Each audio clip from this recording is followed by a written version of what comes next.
जय हिंद दोस्तों, मैं नहीं शर्मा आपसे विगत स्वागत करता हूं। आशा करता हूं आप सब एकदम अच्छे हैं, एकदम बेहतरीन हैं। एक बार सारे प्यारे दोस्त बताएंगे आप सब कैसे हैं।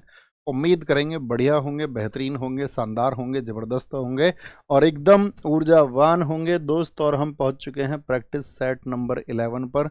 एक बार एनर्जी के साथ में थम्स अप करके बताओ जी भैया बढ़िया तरीके से चल रहे हैं। और आप चिंता मत करो, एक बार लिखो कमेंट में कि चिंता मत करो, हम वैसे ही स्टूडेंट्स हैं जैसी आप उम्मीद करते हैं।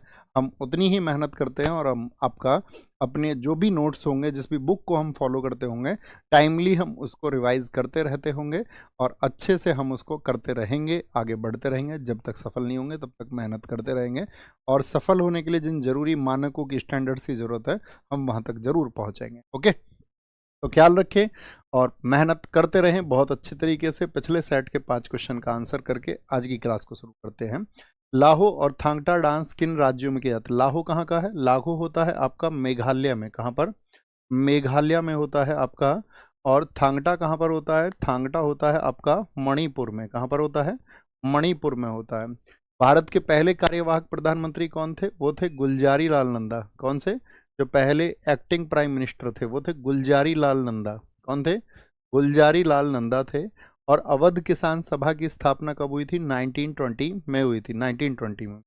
2023 की वन रिपोर्ट के अनुसार सबसे ज्यादा मैंग्रोव वन, ये तो नहीं कराया शायद मैंने, ये बताया था मैंने आपको कल, मैंग्रोव वनों में ग्रोथ तो नहीं बताई थी। आंध्र प्रदेश में हुई है, वैसे देख लेना। आंध्र प्रदेश में हुई है, आंध्र प्रदेश में हुई है। गोल्डन मर्करी अवार्ड 2005 किसको मिला? ये दलाई लामा को मिला है। किसको मिला है? दलाई लामा को मिला है। किसको मिला है? दलाई लामा। ओके, एक बार स्कोर बता दे सारे लोग फटाफट से, क्या स्कोर आया दिखा दो शुभम भाई इसको। रानी जोशी 4, पूजा बरागी 4, दीपक गोस्वामी 4 4। अच्छा, ये क्वेश्चन नहीं कराया ना कल वाला? लिख के बताओ एक बार। नो, अभी आया सबका स्कोर आज 4 5 किसी, और 5 तो आज ऐसा लग रहा है कि या किसी को पता भी हो शायद। हरिशंकर यादव नवीन सर का शिष्य 4, बंटी कुमार 5। वेरी गुड, बहुत शाबाश। शुरू करें भैया अंताक्षरी। लेके लेके क्लास का नाम। ये लो क्वेश्चन नंबर 1। बिहार में मिथिला क्षेत्र के मछुराहो द्वारा निम्नलिखित में से कौन सा लोक नृत्य किया जाता है? कर्मा किया जाता है, नृत्यकली किया जाता है, कमला किया जाता है, या जिया किया जाता है? आपका तो क्या बोलेंगे? कमला किया जाता है। क्या किया जाता है? कमला। अगर हम आपसे पूछे बिहार के डांस का रूट ट्रिक बताओ, क्या बता रखा है हमने आपको? ईया। बोलो सारे लोग, ईया। ये जिया वाला ईया भी लगा के आ सकते थे तुम ऐसे तो, है ना? धोबिया, क्या बोलेंगे? धोबिया नहीं भैया, हमको नाम भी याद है। जोगिया है, हिजिया है, एक ईया वाला आप भी बताओ। हिजिया है आपका, विदेशिया है। क्या है? विदेशिया, जहां पर ईया है। और इसके अलावा कौन सा है विदेशिया के अलावा? जाट जटिन है। जाट जटिन, जाट जटिन का बिहा हो गया तो बिहार से याद रख लेना। सामा चकेवा, क्या बोलेंगे? सामा चकेवा, सामा चकेवा होगा आपका। झरनी होगा, झरनी।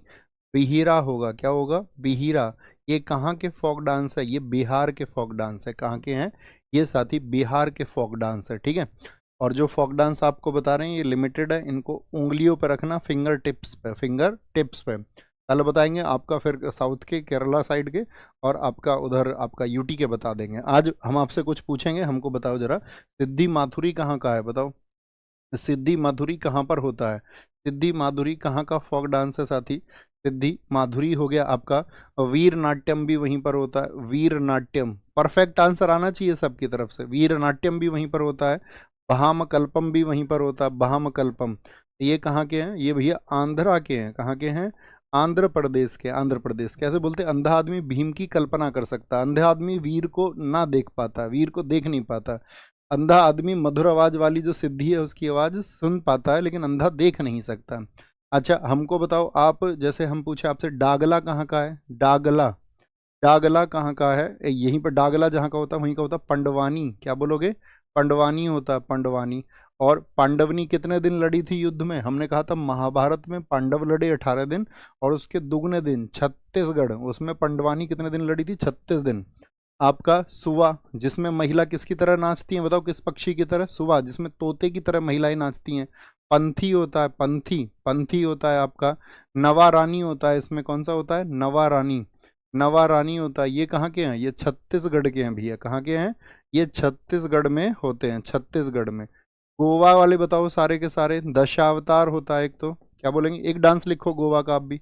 दशावतार होता है आपका। मुशोल होता है, मुशोल। गोवा में सब लोग क्यों जाते हैं, तरंगे देखने जाते हैं भैया समुद्र की। सच में तरंग देखने जाते हैं। तरंग मेल होता है आपका।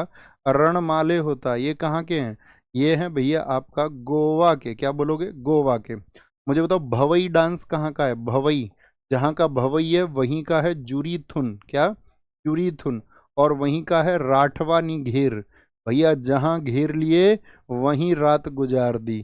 तो क्या बोलेंगे, गुजरात। गुजरात भैया, जोर लगा के जहां घेर लिए वहीं रात गुजार दी, तो गुजरात हो जाएगा, गुजरात हो जाएगा।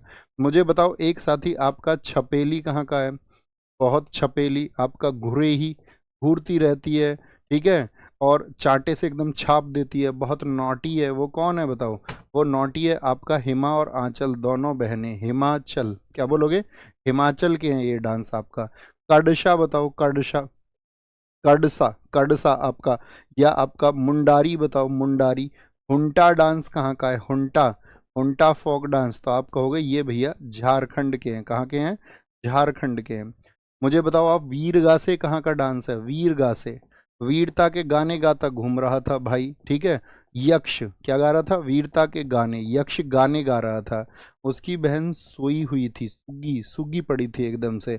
उसने कहा भाई नाटक मत कर, नहीं तेरा वेश बिगाड़ दूंगी, सोने में दखल अंदाजी मत कर, होली वेशा। कर्नाटक, क्या बोलोगे, कर्नाटक, कर्नाटक, कर्नाटक के। एमपी के बताओ, एमपी के बताओ, कोई एक फोक डांस बताओ एमपी का। जैसे मध्य प्रदेश वाले यहाँ पर बताते हैं आपको। क्या बोलोगे, मध्य प्रदेश के हैं, एक जुआरा है, जुआरा। जुआरा कहाँ का डांस है, मध्य प्रदेश का। ज्वार किस में रखनी थी, मटकी में। मटकी पे क्या बनी हुई है, फूल पत्ती। मटकी पे क्या बनी हुई है, फूल पत्ती। और फूल पत्ती है तो इसीलिए क्या नहीं हो रही है, वो सेल नहीं हो रहा है, सेला लार की। सेला लार की, तो उसको भैया सेल किया जाता है मध्य के प्राइस में। ना तेरे ना मेरे, बीच के पैसे ले ले, मध्य के पैसे ले ले, मध्य के। क्या बोलोगे, मध्य के। यहीं का एक बहुत इंपॉर्टेंट है मध्य प्रदेश का, तुर्रा कलंगी। क्या बोलोगे, तुर्रा कलंगी। सिर पे रखी जाती ना शादी के टाइम पे, कलंगी किसकी तरह होती है भैया, मटके की तरह होती है, मटके की तरह। तो आपस में रिलेट करके याद रखो। भारत में चित्रकला के संदर्भ में निम्नलिखित में से कौन सा युग्म है जो गलत है, एकदम से गलत है, बताएं जी, सारे लोग बताएं। तुरा चित्रकला, बाघ चित्रकला क्या एमपी की है, बाघ। बाघ टाइगर स्टेट किसको बोलते हैं, एमपी को। तुरा, सारे के सारे, सारे के सारे चित्र कैसे आते हैं इसके, पट्ट चित्र। उड़ीसा की एक पट्ट चित्र भी है, क्या है, एक भैया यहाँ की पट्ट चित्र भी है, पट्ट चित्र। ओके, तो फड कहाँ की है, फड है आपका राजस्थान की। लघु भी यहीं की है, लघु। मेहंदी पूछ ले आपसे, मेहंदी, तो वो भी कहाँ की है, वो भी राजस्थान की है। गुलेर क्या कर्नाटक की है, तो आप कहेंगे नहीं, तो बताएं गुलेर कहाँ की है फिर। गुलेर है हिमाचल प्रदेश की, और हिमाचल प्रदेश की है ही कांगड़ा। क्या, कांगड़ा बहुत पूछी जाती है, ठीक है। एक यहाँ का रुए गुलेर होती है, एक आपका कांगड़ा, एक और होती है यहाँ पर बताओ, अरोफ होती है, अरोफ, अरोफ। रूफ बोलते हैं उसको, ठीक है। रूफ बोलते हैं कि हिमा और आंचल गुलेर से निशाना लगा करके रूफ पे पूछती रहती हैं कहाँ गड़ा पत्थर। मधुबनी बताओ कहाँ की है, जिसको हम मिथिला भी कहते हैं। मधुबनी पेंटिंग बोलें, या जिसको हम मिथिला पेंटिंग भी बोलते हैं, मिथिला। इसी को साथ ही यहाँ पर एक होती है आरिपन। आरिपन, अर्पण किया जाता है गोद में, गोद में, गोदना भी यहीं की है। ये कहाँ की आपका आर्ट है जो होली के टाइम पे या कहीं कहीं कहीं मुख्य अवसर पर की जाती हैं, ठीक है। जादो पटिया बताओ कहाँ की है। जादो पटिया ये बिहार में भी होती है, और बिहार के साथ में आपका कहाँ पर, झारखंड में भी होती है, झारखंड में भी। रंग वाली बताओ, जो खूबसूरत रंग वाली लड़की होती है, रंग वाली। रंग वाली तो बोलोगे भैया कर्नाटक, कर्नाटक, उसके नाटक ज्यादा होंगे। कोल्लम बताओ, कोल्लम। कोल्लम कहाँ की है, कोल्लम। उसने कॉल करके कहा तंजोर से बोलना, तंजोर। ये कहाँ की है, तमिलनाडु, तो उसने कहा जोर से तुम मिलने आना, तमिलनाडु होगा, तमिलनाडु होगा। कलमा जट्टू बताओ कहाँ की है। डबल टैग कहाँ की पहचान बता रखी है मैंने आपको। डबल टैग कहीं पर आए तो पहली प्रायोरिटी किसको देते हैं, अगर आपको याद नहीं है तो, याद है तो कोई दिक्कत ही नहीं है। कलमा जट्टू कहाँ की है, वो केरला की है, कहाँ की, केरला, दक्षिण भारत की है। चिकनकारी बताओ, चिकनकारी, चिकनकारी, तो चिकनकारी आपका भैया ये लखनऊ की है, कहाँ की है, ये लखनऊ की है, लखनऊ की है, ठीक है। वारली बताओ कहाँ की है। वारली, वारली वहीं की है जहाँ की रंगोली है। तो ये कहाँ की है दोनों? ये भैया महाराष्ट्र में बहुत प्रचलित हैं। अरे याद आ रही हैं या नहीं? ये सब अच्छे से याद कराई थी। पिथोरा, पिथोरा बताओ, पिथोरा सारे लोग बताएं। अथिया, थोड़े से अतिथि आ गए साथियों के साथ में। क्यों क्यों आ गए थोड़े से अतिथि साथियों के साथ में? भैया रात गुजारने के लिए, गुजरात।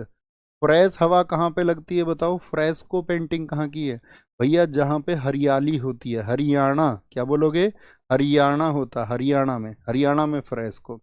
एक हमें बताओ आप, मुगलू पेंटिंग है, मुगलू, मुगलू पेंटिंग कहाँ की है? सारे को लिखा मत करो, जो आपको परफेक्ट तरीके से याद है उसको दोस्त लिखना नहीं है, आपको नोट डाउन उसको करना जो नहीं पता, नहीं तो सिर्फ बैठ के सोचते रहना। ये आपकी प्रैक्टिस के लिए मैं आपसे बोलता हूँ। मुगलू और कलमकारी, क्या बोलोगे? मुगलू और कलमकारी कहाँ की पेंटिंग है बताओ जरा? तो क्या कहेंगे? आंध्र प्रदेश की। अंधा आदमी होगा जो ऐसे ढूंढ के मुंह को गला कह देगा और कलम को कार कह देगा। आंध्र प्रदेश की है। कहाँ की है? आंध्र प्रदेश की पेंटिंग्स है, आंध्र प्रदेश। बताओ जी, आगे आएगा। कुछ शुरुआती हिंदू मंदिरों का सबसे महत्वपूर्ण भाग माना जाता है। शुरुआती हिंदू मंदिरों का सबसे महत्वपूर्ण भाग होता है गर्भगृह, क्योंकि गर्भगृह में क्या होते हैं आपका? यहाँ पे होते हैं मुख्य देवता की मूर्ति। जिस देवता के लिए जो मंदिर पे वो समर्पित है, मुख्य देवता की मूर्ति कहाँ पर होगी? वो गर्भगृह में होगी। कहाँ पर? गर्भगृह में। शिखर की अगर हम बात करते हैं, ये क्या होता है? ये गर्भगृह के ऊपर होता है। ऊंचाई जो होती है, जैसे कि आपने देखा होगा, ये मंदिर का स्ट्रक्चर हो गया इस तरह से, और ऐसे यहाँ पर मंदिर का एक स्ट्रक्चर हो गया। तो जो गर्भगृह है, यहाँ पर गर्भगृह हो गया, और गर्भगृह के ऊपर क्या है? गर्भगृह के ऊपर, ऊपर क्या होता है? वो शिखर होता है, गतास नहीं। मंडप की अगर हम बात करें, मंडप क्या होता है बताओ? मंडप होता है गर्भगृह के सामने। इसके गर्भगृह के सामने कौन सी आपका कौन सा हिस्सा होता है? तो आप कहेंगे वो मंडप होता है, मंडप होता है। एक पूछा जाता है आमलक, आमलक कहाँ पर होता है बताओ? मंदिर का स्ट्रक्चर हमने आपको पढ़ाया हुआ है। आमलक और कलश, तो आमलक और कलश होता है मुकुट तत्व। क्या होता है? मुकुट तत्व होता है, यानी कि जो शिखर है इसके ऊपर होता है, शिखर के ऊपर होता है। जगती क्या होता है? जगती, जगती बताओ मंदिर में? ये बेस ऑफ टेम्पल होता है, मंदिर का आधार होता है, मंदिर का आधार होता है, मंदिर का आधार। गोपुरम भी होता है। गोपुरम क्या होता है बताओ? गोपुरम, गोपुरम होता है दक्षिण में जो मंदिर होते हैं, दक्षिण के जो मंदिर हैं उनमें साथी जो बड़ा प्रवेश द्वार होता है, यानी कि जो एंट्री गेट होता है आपका साउथ के टेम्पल्स में, उसको क्या कहा जाता है? गोपुरम कहा जाता है। क्या कहा जाता है? गोपुरम उसको कहते हैं, गोपुरम कहते हैं। बताएंगे जी। स्टॉकहोम घोषणा में शामिल इनमें से कौन सा कथन है जो पर्यावरण पर संयुक्त राष्ट्र सम्मेलन से संबंधित? तो संयुक्त राष्ट्र पर्यावरण कार्यक्रम, स्टॉकहोम सम्मेलन हुआ था आपका, याद रखना। स्टॉकहोम सम्मेलन कब हुआ? 1972।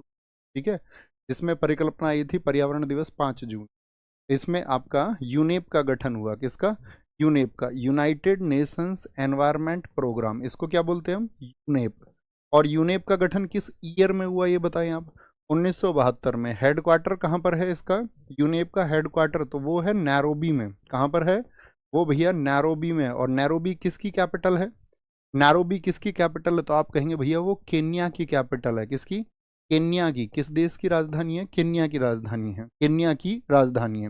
बौद्धिक संपदा से बताइए, इंटेलेक्चुअल प्रॉपर्टी राइट से, इससे एक संगठन आता है वीपो। वीपो आपने सुना है? World intellectual property organization. वीपो का नाम लिखे, वर्ल्ड, पूरा फुल फॉर्म बहुत पूछा जाता है, intellectual world intellectual property organization बोलते हैं इसको, प्रॉपर्टी ऑर्गेनाइजेशन इसको बोलते हैं।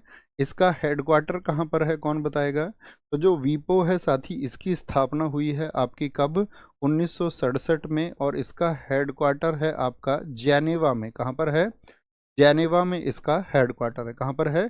जेनेवा में, जेनेवा में इसका हेडक्वार्टर है। नेक्स्ट, विश्व थायराइड दिवस को मनाया जाता है। जो थायराइड दिवस है वो कब मनाया जाता है बताएं जी फटाफट से? थायराइड डे, तो थायराइड डे आपका 30 अप्रैल को मनाया जाता है, 17 जून को, 25 मई को, या 23 मार्च को मनाया जाता है? भैया 25 मई को मनाया जाता है थायराइड डे। 25 मई को एक स्पोर्ट के लिए भी डे अभी हाल ही में, पिछले ईयर 2024 से ही शुरू हुआ। बताओ कौन सा है जो हाल ही में शुरू हुआ था? तो आपको पता होना चाहिए, ये भैया यूएनओ द्वारा 2024 से क्या अनाउंस कर दिया गया? कौन से स्पोर्ट्स के लिए? 2024 से आपका इसको इंटरनेशनल फुटबॉल डे भी मनाया जाएगा, इंटरनेशनल फुटबॉल डे के रूप में भी इसको मनाया जाएगा। ओके, 23 मार्च क्या है बताएं भी फटाफट से। 23 मार्च एक तो शहीदी दिवस है आपका, शहीद आजम भगत सिंह, राजगुरु और सुखदेव जी के लिए। एक इंटरनेशनल मौसम विज्ञान दिवस है, अंतरराष्ट्रीय मौसम विज्ञान यानी कि मैट्रोलॉजिकल डे मनाया जाता है इस दिन। मैट्रोलॉजिकल डे कब मनाया जाता है? तो वो मनता है आपका 23 मार्च को। 17 जून नहीं जानते। 30 अप्रैल को इंटरनेशनल जैज डे मनाया जाता है, जैज दिवस। जैज दिवस में जैज का क्या अर्थ है, कौन बताएगा? जैज दिवस में जैज का क्या अर्थ है? तो जैज एक म्यूजिक होता है। जैज क्या होता है? म्यूजिक। तो उस कलाकारों को जोड़ने के लिए जैज क्या है, बोलो भाई फटाफट से। जैज एक म्यूजिक है भैया, जैज एक म्यूजिक है। मई की बात करें तो मई में सबसे इंपॉर्टेंट मैं आपको हमेशा बताता हूँ 28 मई। 28 मई और आपका 5 मई, इनको कभी मत भूलना। 28 मई में क्या है आपका, अगर हम बात करें, मासिक धर्म स्वच्छता दिवस मनाया जाता है। मासिक धर्म स्वच्छता दिवस यानी कि मेंस्ट्रुअल साइकिल हाइजीन डे मनाया जाता है। मेंस्ट्रुअल साइकिल हाइजीन डे मनाया जाता है। 5 मई की अगर हम बात करें तो इस दिन बनता है international hand hand hand hygiene day, हाथ स्वच्छता दिवस। हैंड हाइजीन डे कब मनता है? तो वो मनता है आपका 5 मई को। कब मनता है? 5 मई को मनता है। आप हमें बताएं 24 मई को कौन सा डे मनाया जाता है? 24 मई को कौन बता सकता है? सबसे इंपॉर्टेंट 24 ऑफ मई को कौन सा डे मनाया जाता है? तो 24 मई को मनाया जाता है आपका साथी इंटरनेशनल टीबी डे, यानी कि छाया रोग, टीबी के लिए छाया रोग अर्थात टीबी डे मनाया जाता है। 24 मई को मनता है। 28 जुलाई को बताओ, 28 जुलाई को कौन सा मनता है? तो 28 जुलाई को आपका मनता है hepatitis day, international hepatitis day मनता है। हेपेटाइटिस हेपेटाइटिस डे, इंटरनेशनल लगा लेना, इंटरनेशनल लगा लेना। अच्छा, यहाँ पे हम आपसे पूछें तो हमें बताओ 12 नवंबर को कौन सा डे मनता है? तो 12 नवंबर को मनता है अंतर्राष्ट्रीय निमोनिया दिवस। कौन सा? निमोनिया दिवस मनता है 12 नवंबर को। 14 नवंबर को कौन सा मनता है? 14 नवंबर को मनता है आपका मधुमेह दिवस अर्थात डायबिटीज डे मनता है। कौन सा? अंतर्राष्ट्रीय मधुमेह दिवस मनता है। और 1 दिसंबर को कौन सा मनता है? 1 दिसंबर को किस बीमारी का? एड्स का पूरा नाम लिखे, एड्स दिवस है, ठीक है, इंटरनेशनल एड्स डे। तो ये क्या होता है? Acquired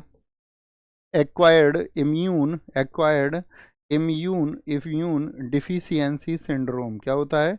acquired immune deficiency syndrome होता है। और टेस्ट में हमने आपको बताया था, टेस्ट कौन सा होता है एड्स के लिए? टेस्ट का नाम बताओ, टेस्ट को बोलो भाई फटाफट से। टेस्ट कौन सा होता है? ये सारे लोग बताएंगे। तो क्या क्या हमने आपको बताया यहाँ पे? मासिक धर्म स्वच्छता दिवस बताया, मासिक धर्म स्वच्छता दिवस बताया दिया हमने आपको। और आपका 24 मई नहीं, 24 मार्च होगा। 24 मार्च होगा साथी, ये 24 मार्च होगा, इसको 24 मार्च करना। क्या बोलेंगे? ये 24 मार्च को होगा इंटरनेशनल क्षय। टीबी के लिए 24 मई नहीं, 24 मार्च को मनता है। हेपेटाइटिस डे आपका 28 जुलाई को मनेगा। कब मनेगा? 28 जुलाई को मनता है। ओके, 28 जुलाई को। एक बार थम्स अप करेंगे जी भैया, क्या बोलेंगे? इसको हम करेक्ट कर लेंगे। फुटबॉल में सेंडिंग ऑफ कार्ड का रंग कैसा होता है? सेंडिंग ऑफ कार्ड, तो सेंडिंग ऑफ कार्ड पीला होता है, काला होता है, आपका लाल होता है या फिर नीला होता है? तो क्या बोलेंगे? लाल रंग का होता है सेंडिंग ऑफ कार्ड। भेजने के लिए जो होता है, भेजने के लिए भैया भेज दो इसको गेम से बाहर। अच्छा, जब वार्निंग देनी है, चेतावनी देनी है, तो वार्निंग के लिए कौन सा होता है? येलो कार्ड होता है। क्या होता है? वार्निंग के लिए। एक क्वेश्चन पूछा गया फुटबॉल में रेफरी के पास क्या नहीं होता है?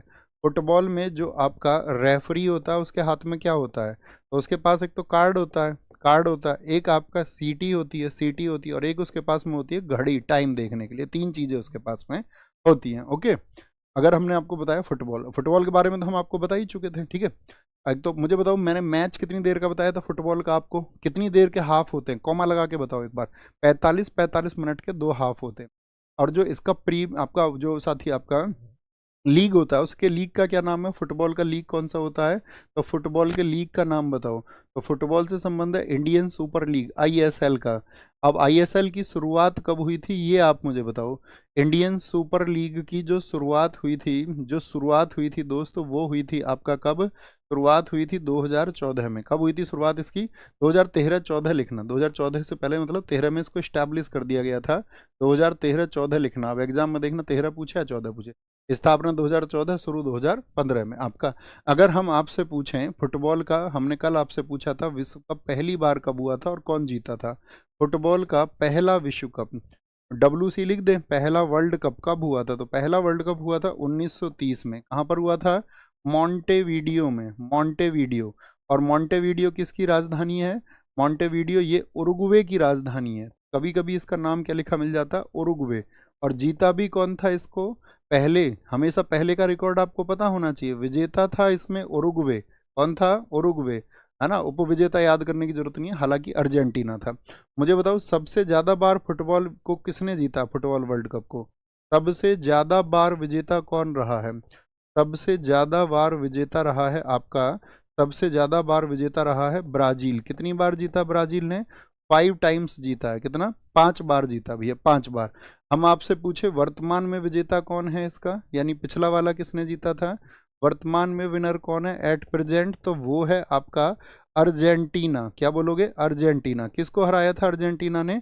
अर्जेंटीना वर्सेज फ्रांस में कौन? फ्रांस उपविजेता रहा था और अर्जेंटीना जीत गया था। वर्तमान विश्व कप की हम बात करें यानी 2022 में, 2022 में आयोजन कहाँ हुआ था? आयोजन कहाँ हुआ था फुटबॉल विश्व कप का 2022 में? तो ये हुआ था आपका कतर में। कहाँ पर? कतर में हुआ था, कतर में, कतर में हुआ था। अगर हम आपसे पूछे 2026 में कहाँ पर होगा आयोजन, 2026 में जो वर्ल्ड कप होगा उसका आयोजन कहाँ पर होगा, तो क्या बोलेंगे? इसका आयोजन एक से अधिक देश में होगा, अर्थात आपका USA में होगा, कनाडा में होगा और मैक्सिको में होगा। किसमें? USA, कनाडा और मैक्सिको में इसका आयोजन होगा। ठीक है, 2026 का, ये 2026 का फुटबॉल का वर्ल्ड कप है, बहुत इंपॉर्टेंट है। ऐसे ही हम बात करते हैं साथी, अगर फुटबॉल की बात आती है, जब हम एशियन गेम्स की बात करते हैं, एशियन गेम्स की शुरुआत कब हुई थी बताओ? एशियन गेम्स की शुरुआत कब हुई थी? तो एशियन गेम्स में फुटबॉल में भारत के गोल्ड कब आए? एशियन गेम्स में फुटबॉल में भारत का गोल्ड, भारत का गोल्ड, भारत का गोल्ड कब आया था? तो भारत के गोल्ड आए हैं 1951, जब पहला एशियन गेम्स था। हम आपको बताएंगे एक दिन, एशियन गेम्स 1951 में हुए थे पहली बार, और दूसरे वाले 1954 में हुए थे जो फिलीपींस मनीमा में हुए थे। 1951 वाले नई दिल्ली में हुए थे। अब मुझे बताओ 1951 के बाद में किस वर्ष में एशियन गेम्स दिल्ली में हुए थे? वो कौन से नंबर के एशियन गेम्स थे और ईयर क्या था? अगर ये आपने बता दिया तो समझ जाएंगे, मजा आ जाएगा। 1951 में और 1962 में, 1962 में आपको याद होगा। ठीक है, और एक याद रख लेना आपका 1956, 1956 में क्या था आपका? मेलबर्न में, मेलबर्न के जो ओलंपिक थे, मेलबर्न ओलंपिक में भारत का सर्वश्रेष्ठ प्रदर्शन है फुटबॉल में, क्योंकि यहाँ पर हम क्या पहुंच गए थे? सेमीफाइनल में पहुंच गए थे।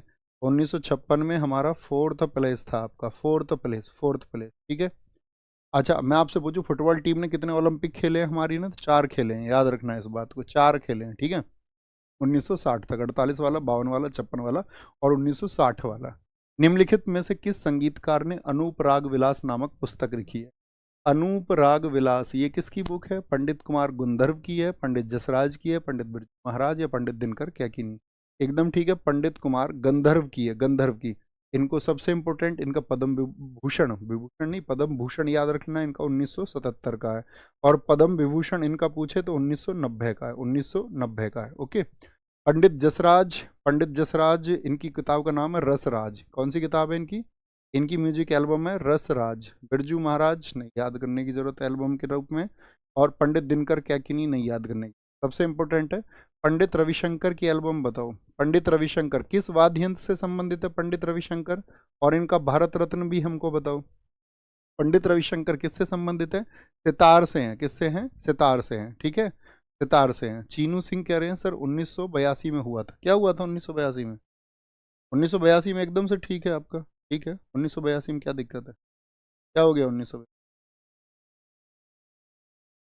सर 1982 में हुआ था, 1982 होगा, क्या होगा? चिकनकारी दोस्त एक आपका आर्ट है, आर्ट है, कपड़े पे की जाती है, कपड़े पे, कहीं भी हो सकती है, कपड़े पे, वस्त्र पे। कहाँ पे होगा 1982? यहाँ पे कह रहे हैं कि अरे यार ये मैं आपसे ये पूछ रहा हूँ एशियन गेम्स में फुटबॉल में भारत का गोल्ड कब कब आया? 1951 और 1962, ये मैंने आपको लिखा है, 1951 1962 लिखा है यहाँ पर। अगर अब मैं आपसे ये पूछ रहा था मेरे दोस्त की दूसरे एशियन गेम्स कब हुए थे, 62 एकदम से ठीक है, ये एकदम से ठीक है। ये मैं आपसे पूछ रहा था एशियन गेम्स पहले नई दिल्ली में हुआ ना 1951 में, दूसरे कब हुए थे भारत में, वो 1982 में हुए थे। वो क्वेश्चन अलग है, ये अलग है, ठीक है, वो क्वेश्चन अलग है मेरे प्यारे बच्चू पटेल, ये अलग है। पंडित रविशंकर का संबंध किससे, सितार से, ये बताओ आप। इनकी म्यूजिक एल्बम कौन सी है, आपका रागमाला, एक तो रागमाला इनकी, और एक माई म्यूजिक माई लाइफ। कौन सी, माई म्यूजिक माई लाइफ, क्या बोलोगे, माई म्यूजिक माई लाइफ, ओके। एक हम आपसे पूछेंगे यहाँ पर, बताओ शिव कुमार शर्मा की म्यूजिक एल्बम कौन सी है, शिव कुमार शर्मा की म्यूजिक एल्बम का नाम है जर्नी विद 100 स्ट्रिंग्स। क्योंकि ये कौन सा वाद्य यंत्र बजाते हैं, बताओ, जर्नी विद 100 स्ट्रिंग्स। आजकल सबसे ज़्यादा ये पूछा जाता है, जर्नी विद 100 स्ट्रिंग्स, क्योंकि ये बजाते थे संतूर। संतूर के और लोग बताओ, तो संतूर से जितने भी आपका चौरसिया लोग हैं, चाहे वो आपका राकेश चौरसिया हो, ठीक है, आपका हरिप्रसाद चौरसिया हो, चाहे आपका, और वो किस घराने से, सूफियाना घराने से, और जितने भी संत लोग, शिव कुमार, यानी कि आपका जो शिव कुमार शर्मा है, ये बहुत इंपॉर्टेंट है। तो 100 स्ट्रिंग्स, 100 स्ट्रिंग का मतलब क्या है, 100 तार, और 100 तार क्या है, वो संतूर है। और संतूर कौन बजाते हैं, संतूर बजाते हैं शिव कुमार शर्मा। अनुष्का शंकर की म्यूजिक एल्बम बताओ, अनुष्का शंकर ने कौन सी म्यूजिक एल्बम को जारी किया, बापी, क्या बोलोगे, बापी। एक मुझे बताओ आप, आर डी बर्मन की म्यूजिक एल्बम कौन सी है, आर डी बर्मन, जिनको हम पंचम दा के नाम से जानते हैं, किस नाम से, पंचम दा के नाम से जानते हैं, इनकी म्यूजिक एल्बम है पंचम, क्या बोलोगे, पंचम। अच्छा, म्यूजिक एल्बम बताओ बिस्मिल्लाह खान, बिस्मिल्लाह खान जी का भारत रत्न का ईयर लिखो, बिस्मिल्लाह खान, इनकी म्यूजिक एल्बम है द मेस्ट्रो फ्रॉम बनारस, क्या बोलोगे, the maestro, the maestro from Banaras, the maestro from Banaras, इन्हीं की बुक है, मेस्ट्रो फ्रॉम बनारस। एक एल्बम और पूछी जाती थी, अभी हमको याद नहीं आ रही, रिवर नाम से थी, आपका बताएं जरा फटाफट से, रिवर नाम से, कोई याद दिला सकता है हमको, एक प्रसिद्ध कलाकार है भैया, बिस्मिल्लाह खान शहनाई से संबंधित है, 2001 में इनका भारत रत्न, अरे बहुत कमाल। अच्छा बताओ, जब इनको भारत रत्न मिला तो और किसको भारत रत्न मिला था, चर्चित संगीतकार आपका कौन थी, तो आपका लता मंगेशकर जी को मिला, लता मंगेशकर। भारत जब आज़ाद हुआ तो भारत की आज़ादी 1947 पे भी इन्होंने शहनाई बजाई, और जब 50 वर्ष हो गए 1997 में भी इन्होंने शहनाई बजाई थी, ओके, शहनाई इन्होंने बजाई थी। Meeting with the river, the smoke of river, smoke of river में एल्बम नहीं है यार, the smoke of river Amitabh Ghosh, वो तो बुक का नाम है, मैं तो कह रहा हूँ album, music album, music album नहीं बताई किसी ने। बहुत बढ़िया, दीपक ने लिखा है रिवर, रिवर भैया, मोहन भट्ट नहीं, अभी भी ठीक नाम नहीं है, परफेक्ट नाम लिखे, मोहन भट्ट की है ये, तो समझ आप सही बता रहे हैं, वो है ना जिन्होंने मोहन वीणा की स्थापना की है, मोहन वीणा की, हाँ। Meeting by the river, Erika Tomar ने लिखा है सबसे सही answer, meeting by the river, तो इसको भी लिखो ही, मीटिंग बाय द रिवर, ये मैं आपसे जानना चाह रहा था, thank you for telling. Meeting by the river, ये किसने भी है, ये है आपका मोहन वीणा के जो संस्थापक थे, आपका मोहन भट्ट की, किसकी, मोहन भट्ट की म्यूजिक एल्बम है, यही म्यूजिक एल्बम अक्सर पूछी जाती है, बहुत शाबाश, आ गया हो। भारतीय संसद में निम्नलिखित में से कौन शामिल है, संसद में, पार्लियामेंट में कौन शामिल है, तो क्या कहेंगे, लोकसभा और राज्यसभा, लोकसभा राज्यसभा प्रधानमंत्री, पार्लियामेंट में क्या शामिल होते हैं, तो पार्लियामेंट किस किस से मिलकर बनती है, राष्ट्रपति और दोनों सदनों से मिलकर, दोनों सदनों से मिलकर के, इसको क्या बोलते हैं, सर ला, क्या बोलते हैं, सर ला। तो सा से संसद बनती है, तो संसद किस आर्टिकल में, पार्लियामेंट, पार्लियामेंट है आपका आर्टिकल 79 में। रा से क्या बनता है आपका, राज्यसभा, राज्यसभा बनेगा, और राज्यसभा किस आर्टिकल में, आपका आर्टिकल, आर्टिकल आपका 80 में। ला से क्या बन जाता है आपका, लोकसभा, क्या बन जाता है, हाउस ऑफ पीपल बन जाता है आपका, और ये किस में आता है आपका, आर्टिकल 81 में आता है। अब ध्यान से सुनना हमारी बात को, संसद में कितने सदन होते हैं, बोलो फटाफट से, अगर मैं पूछूं इसमें हाउस कितने होते हैं, संसद में कितने सदन होते हैं, तो आप बोलो फटाफट से कितने हाउस होंगे, सदन कितने कह दें हम इसमें, तो आप कहेंगे संसद में भैया कभी भी आपका हाउस पूछे तो दो कहना है, लोकसभा और राज्यसभा, लोकसभा और राज्यसभा, तीन वाले सारे गलत हैं। तीन क्या होते हैं इसमें, तीन इसके अंग होते हैं, अगर इसके आपका पार्ट पूछ ले, ऑर्गन्स पूछ ले, तो अंग कहोगे तीन होंगे, तीन कौन से हैं, ये लिखे हुए हैं आपके सामने। अच्छा यहाँ पर बताओ, राज्यसभा को हम क्या बोलते हैं, इसको अपर हाउस कहते हैं या नहीं कहते, अपर हाउस, और क्या क्या कहते हैं इसको बताओ, इसको भैया आपका उच्च सदन भी कहा जाता है, उच्च सदन भी कहा जाता है, उच्च सदन, ठीक है। उच्च सदन या इसी को स्थायी सदन भी कहा जाता है। क्यों? क्योंकि ये कभी भी क्या है, विघटित नहीं होता है। लेकिन प्रत्येक 2 वर्ष पर क्या होते हैं, इसके 1/3 सदस्य क्या बोलेंगे, वो रिटायर हो जाते हैं। प्रत्येक 2 वर्ष में कितने, प्रत्येक 2 वर्ष में आपका 1/3 मेंबर, 1/3 सदस्य क्या हो जाते हैं, इसके रिटायर होते चले जाते हैं। लेकिन ये सदन कभी आपका भंग नहीं होता। लोकसभा को क्या बोलते हैं हम, लोअर हाउस बोलते हैं। लोअर हाउस का मतलब क्या होता है, क्योंकि इसका चुनाव कोई भी लड़ लेता है, वहाँ अक्सर पढ़े लिखे व्यक्ति रहते हैं, ठीक है। लोअर हाउस, और लोअर हाउस में क्या होगा, कोई भी चला जाएगा। निम्न सदन हो गया, और ये कैसा सदन होता है, भंग हो जाता है नहीं, हाँ भैया, लोकसभा भंग हो जाती है, प्रधानमंत्री इस्तीफा दे दे तो हो जाएगी। ये कैसा आपका अस्थायी सदन होता है, कैसा होता है, ये अस्थायी सदन होता है, यानी कि आपका टेम्पररी होता है, ये परमानेंट होता है, ठीक है। अच्छा, मुझे बताओ राज्यसभा का चुनाव लड़ने के लिए एज कितनी चाहिए राज्यसभा का सदस्य बनने के लिए। तो इसमें जो सदस्य के लिए आपका चुनाव नहीं लड़ लेंगे, आप इसका चुनाव नहीं लड़ेंगे, सदस्य बन सकते हैं। तो सदस्य इसका 30 की एज में, क्या बोलोगे, 30 की एज में। और इसके लिए मिनिमम एज है, मिनिमम, ठीक है, मिनिमम। और इसके लिए मिनिमम एज कितनी है लोकसभा के लिए, तो 25 ईयर है, क्या बोलोगे, 25 ईयर है। मुझे बताओ राज्यसभा की अधिकतम सीटें कितनी हैं, राज्यसभा में जो मैक्सिमम सीट है वो कितनी है, मैक्सिमम सीट। तो मैक्सिमम सीट है यहाँ पर आपका कितनी, 250, कितनी सीट है, 250 सीट है, 250। और अगर मैं पूछूं लोकसभा में मैक्सिमम सीट कितनी है, लोकसभा में मैक्सिमम सीट कितनी है, तो 552। हालांकि 2 आंगल प्रतिनिधियों का जो कोटा है वो खत्म कर दिया गया, वो खत्म कर दिया, लेकिन सीटों की संख्या में अभी परिवर्तन नहीं हुआ है।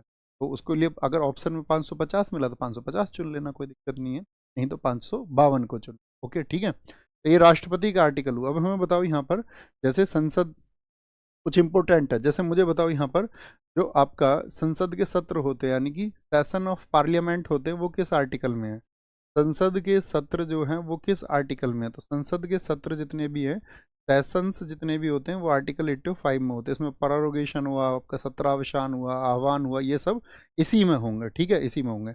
अच्छा, आर्टिकल 87 में क्या है बताओ, आर्टिकल 87 में क्या है आपका, आर्टिकल 87 में तो इसमें राष्ट्रपति का क्या होता है, विशेष अभिभाषण होता है, क्या होता है, राष्ट्रपति का विशेष अभिभाषण होता है, अभिभाषण, स्पेशल एड्रेस होता है। स्पेशल एड्रेस में वो अपनी तरफ से कुछ नहीं बोल सकता है, जो दिया जाएगा वही बोलना है। आर्टिकल 93 में बताओ क्या है, 93 में आपका लोकसभा के अध्यक्ष, यानी लोकसभा के अध्यक्ष को क्या बोलते हैं, स्पीकर, और डिप्टी स्पीकर के बारे में बताया गया है, डिप्टी स्पीकर के बारे में बताया गया है। हमें बताओ आर्टिकल 98 में क्या है, तो इसमें पार्लियामेंट सेक्रेटरिएट है, यानी कि संसद सचिवालय है, पार्लियामेंट सेक्रेटरिएट यानी कि संसद सचिवालय, संसद सचिवालय को बताया गया है।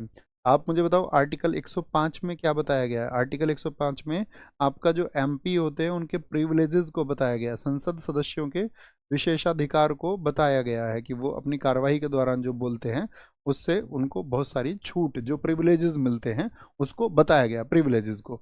आप मुझे बताओ यहाँ पर प्रिविलेजेस हो गया आपका, प्रिविलेजेस हो गया आर्टिकल 105 में। संसद में जो भाषा प्रयोग होती है उसको बताओ किसमें बताया गया है, तो आर्टिकल 120 में क्या है, लैंग्वेज यूज्ड इन पार्लियामेंट, संसद में प्रयोग भाषा, क्या बोलेंगे, संसद में प्रयोग होने वाली भाषा, प्रयोग होने वाली भाषा, ठीक है, होने वाली भाषा को बताया गया है, language used in the parliament. निम्नलिखित में से कौन से भारतीय राष्ट्रपति लोकसभा के अध्यक्ष भी रहे हैं, यानी ऐसे प्रेसिडेंट जो आपका क्या रहे हैं, लोकसभा स्पीकर भी रहे हैं, लोकसभा स्पीकर भी, बताओ जी। फखरुद्दीन अली अहमद है क्या भैया, आप कहोगे नहीं जी भैया, फखरुद्दीन अली अहमद नहीं है। शंकर दयाल शर्मा नहीं है, जाकिर हुसैन नहीं है, नीलम संजीव रेड्डी है, नीलम संजीव रेड्डी। और याद रखना ये 2 बार बने हैं, क्या बनोगे, 2 बार बने हैं। अच्छा, मुझे बताओ साथी, पहले लोकसभा अध्यक्ष कौन थे, पहले लोकसभा स्पीकर, स्पीकर बोले या लोकसभा अध्यक्ष बोले, वो कौन थे, तो वो हैं गणेश वासुदेव मावलंकर, क्या बोलोगे, गणेश वासुदेव मावलंकर है। मैं आपसे पूछूं दूसरे लोकसभा स्पीकर कौन है हमारे, दूसरे लोकसभा स्पीकर, तो वो है M Anant Shainam Iyengar, M A Iyengar. और एम ए आयंगर ही हैं जो पहले उपाध्यक्ष बने थे, क्या बने थे, पहले उपाध्यक्ष बने, तो वो एम ए आयंगर है, एम ए आयंगर। पहली महिला लोकसभा अध्यक्ष कौन बनी बताओ, पहली महिला लोकसभा अध्यक्ष कौन बनी, पहली महिला लोकसभा अध्यक्ष बनी आपका कौन, तो आप कहेंगे वो बनी मीरा कुमार। कौन थी? मीरा कुमार थी। और दूसरी कौन थी? तो आपसे पूछा है अब तक कितनी महिला जो लोकसभा में स्पीकर रह चुकी हैं, तो दूसरी महिला आप कहोगे सुमित्रा महाजन है। सुमित्रा महाजन। इनकी एक किताब बहुत चर्चित हुई थी सुमित्रा महाजन की, बताओ बुक का क्या नाम है? इनकी बुक का नाम है मातोश्री। तो पूछेगा क्योंकि पॉलिटिशियंस की बुक पूछ लेता है। मातोश्री इनकी बुक का नाम, मातोश्री। अब मुझे बताओ सबसे लंबे समय तक कौन से लोकसभा अध्यक्ष रहे हैं जिनका कार्यकाल रहा हो? सबसे लंबा कार्यकाल किसका रहा है? सबसे लंबा जो कार्यकाल रहा है, सबसे दीर्घ कार्यकाल, ठीक है, क्या बोलेंगे, लॉन्गेस्ट टेन्योर किसका रहा है? तो लॉन्गेस्ट टेन्योर रहा है बलराम जाखड़ का। किसका? बलराम जाखड़ का रहा है।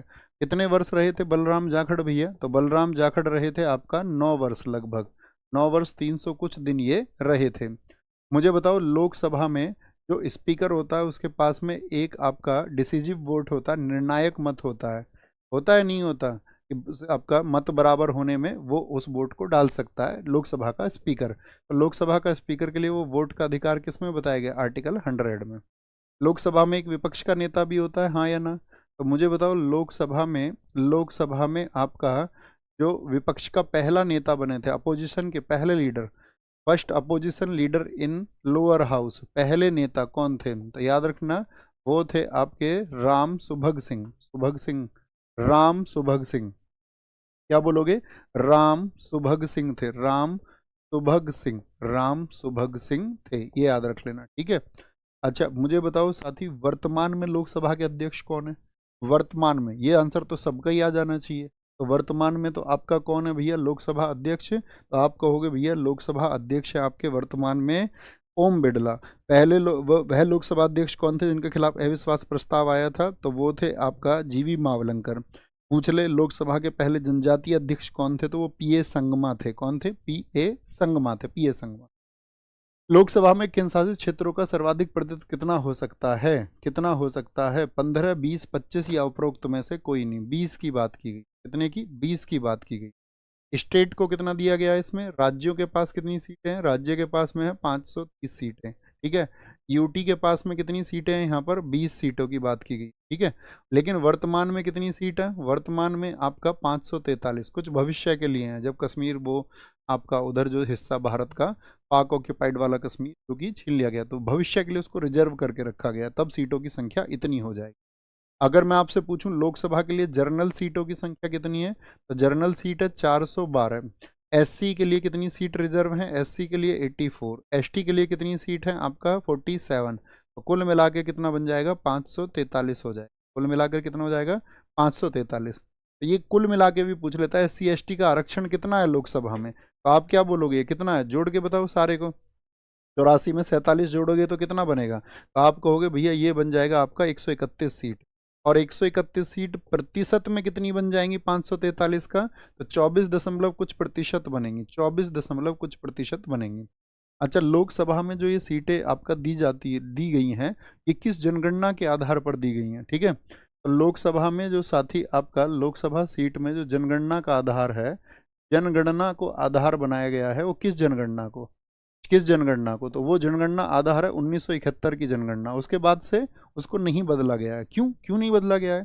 क्योंकि परिसीमन के द्वारा उसको क्या बोलेंगे कब तक के लिए फिक्स कर दिया गया? 2026 तक के लिए। क्योंकि उत्तर भारत तो अपनी जनसंख्या बढ़ाए जा रहा है। बिहार और तमिलनाडु को जब शुरुआत में सीट मिली थी वो बराबर थी, उसके बाद में बिहार आपका, यूपी आपका, उत्तर भारत आपका बच्चे पैदा कर रहा है लगातार। दक्षिण में वो जनसंख्या, उनका लिटरेसी रेट थोड़ा सा बढ़ा है, तो दक्षिण में उतने बच्चे पैदा नहीं करें। तो वो कह रहे हैं अच्छा तुम ठीक हो तो बच्चे भी तुम पैदा कर लो, देश के लिए भीड़ भी तुम बढ़ा दो, और कल को तुम्हारा प्रतिनिधित्व भी ज़्यादा हो जाए, सीटें भी तुम्हारे पास ज़्यादा हो जाएं, और कल को तो उत्तर भारत का ही प्रतिनिधित्व रह जाएगा, दक्षिण भारत तो भारत में रहेगा ही नहीं, फिर उसका तो मतलब ही नहीं है कोई। तो इसके विरोध के चलते इसको होल्ड कर दिया जाता है ना। क्योंकि भाई ज़्यादा जनसंख्या बढ़ गई ना उत्तर में दक्षिण के मुकाबले। स्टेट्स की तुलना करना आप जनगणना की, तो आप देखोगे यार उत्तर के तो बढ़े जा रहे हैं, ठीक है। तो लोकसभा ये आपका आधार 1971 है। मुझे बताओ लोक जनप्रतिनिधित्व अधिनियम कब आया था? लोक जनप्रतिनिधित्व अधिनियम बोलेंगे जी, प्रतिनिधित्व अधिनियम कब आया था? पीपल रिप्रेजेंटेशन एक्ट, इसको बोलते हैं people representation act, PRA, TRE कब आया था? 1951 में आया था, 1951 का। मुझे बताओ सबसे ज़्यादा लोकसभा सीट किस राज्य में है? सबसे ज़्यादा जो लोकसभा सीट है वो किस राज्य में है? तो सबसे ज़्यादा लोकसभा सीट है आपका यूपी में। किसमें? यूपी में। कितनी सीट है लोकसभा की? 80 सीटें। फिर आता है आपका महाराष्ट्र 48 सीटों के साथ में। फिर आता है वेस्ट बंगाल 42 सीटों के साथ में।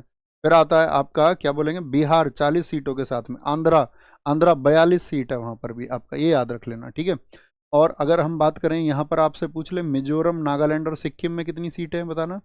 मिजोरम की बहुत पूछी जाती है, नागालैंड की और सिक्किम की, क्योंकि यहाँ पर क्या है आपका तीनों में ही एक एक सीट है। कितनी कितनी सीट है यहाँ पर?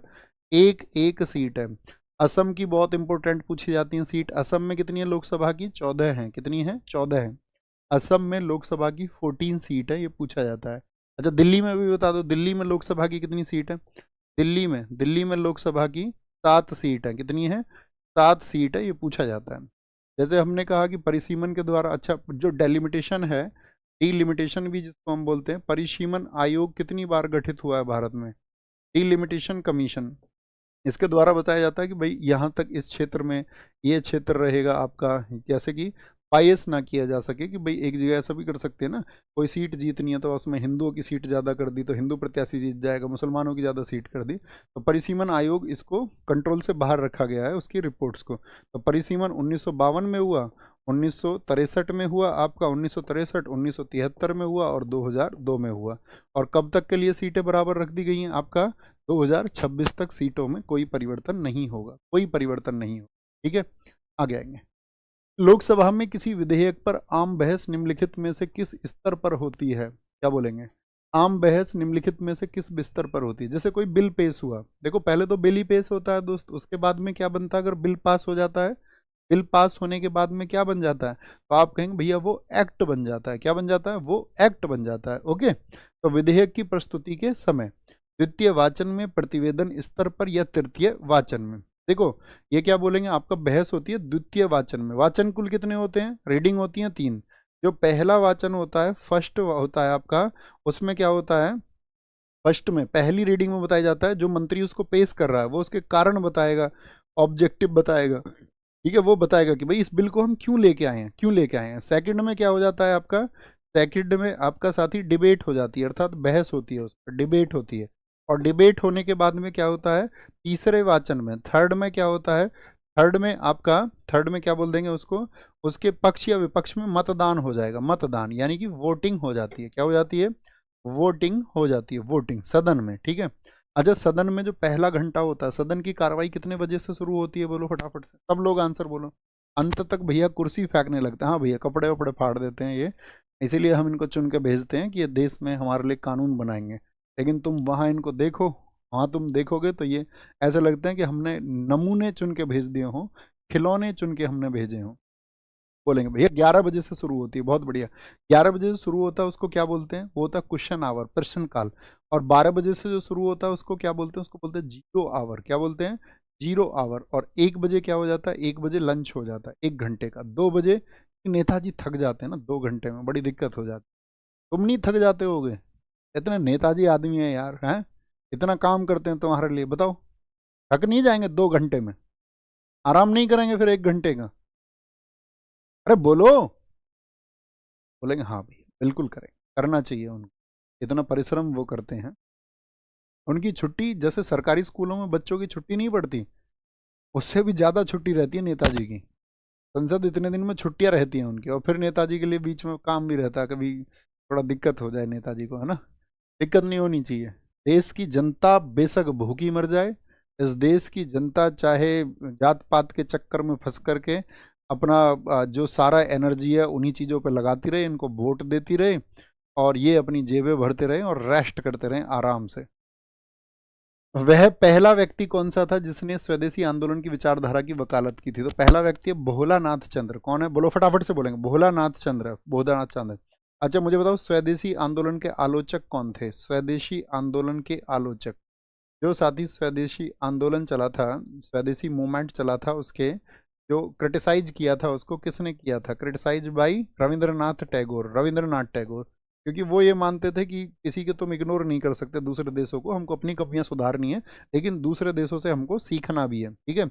इसी आंदोलन के दौरान इन्होंने कौन सा गीत लिखा था? इसी आंदोलन के दौरान रविंद्रनाथ टैगोर जी ने कौन सा गीत लिखा था? इसी आंदोलन के दौरान इन्होंने लिखा अमार सोनार बंगला, अमार सोनार बंगला।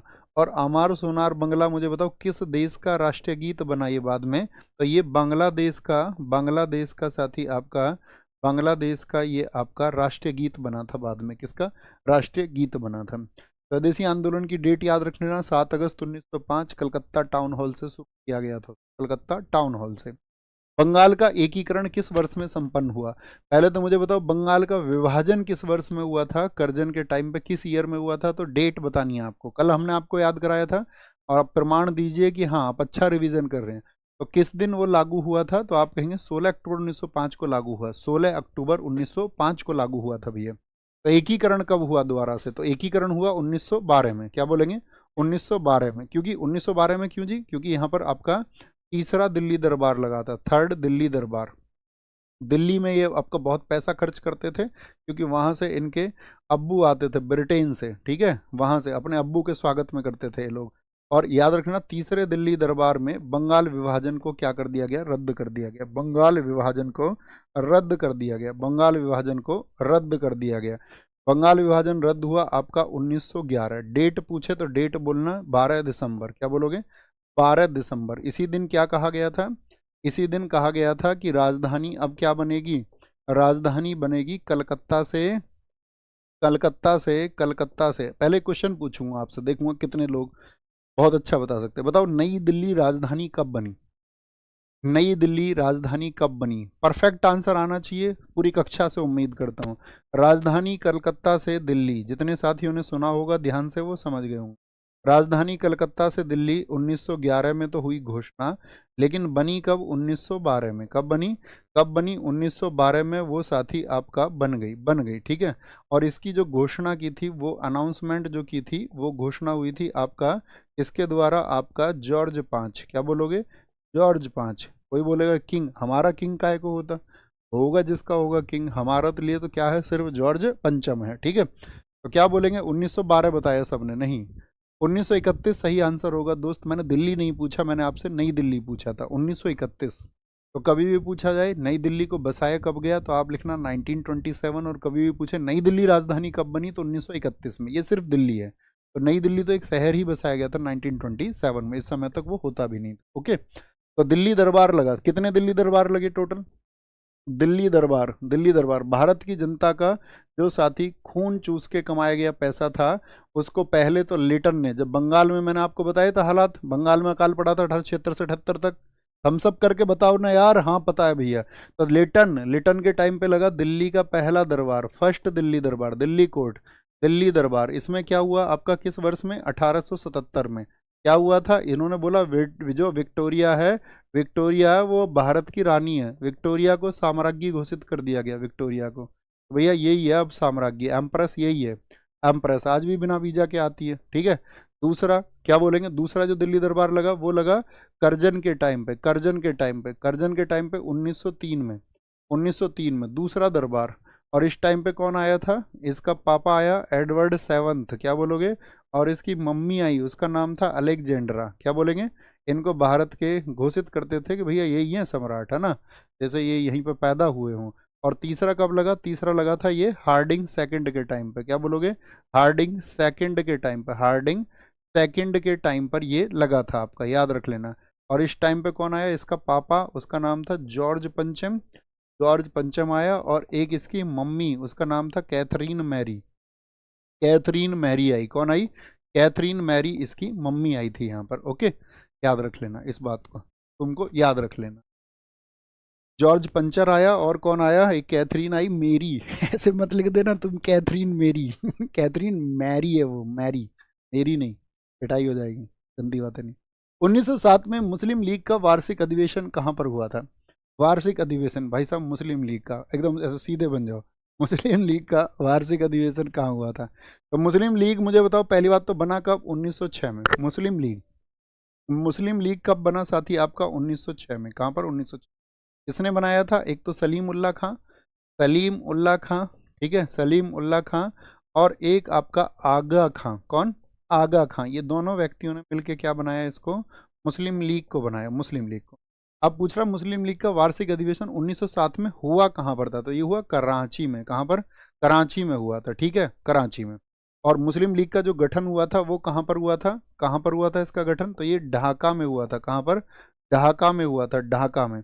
और आपसे पूछे इसकी लंदन शाखा किसने स्थापित की? मुस्लिम लीग की लंदन शाखा को किसने स्थापित किया था? तो लंदन शाखा आपका स्थापित की थी सैयद अमीर अली ने। किसने?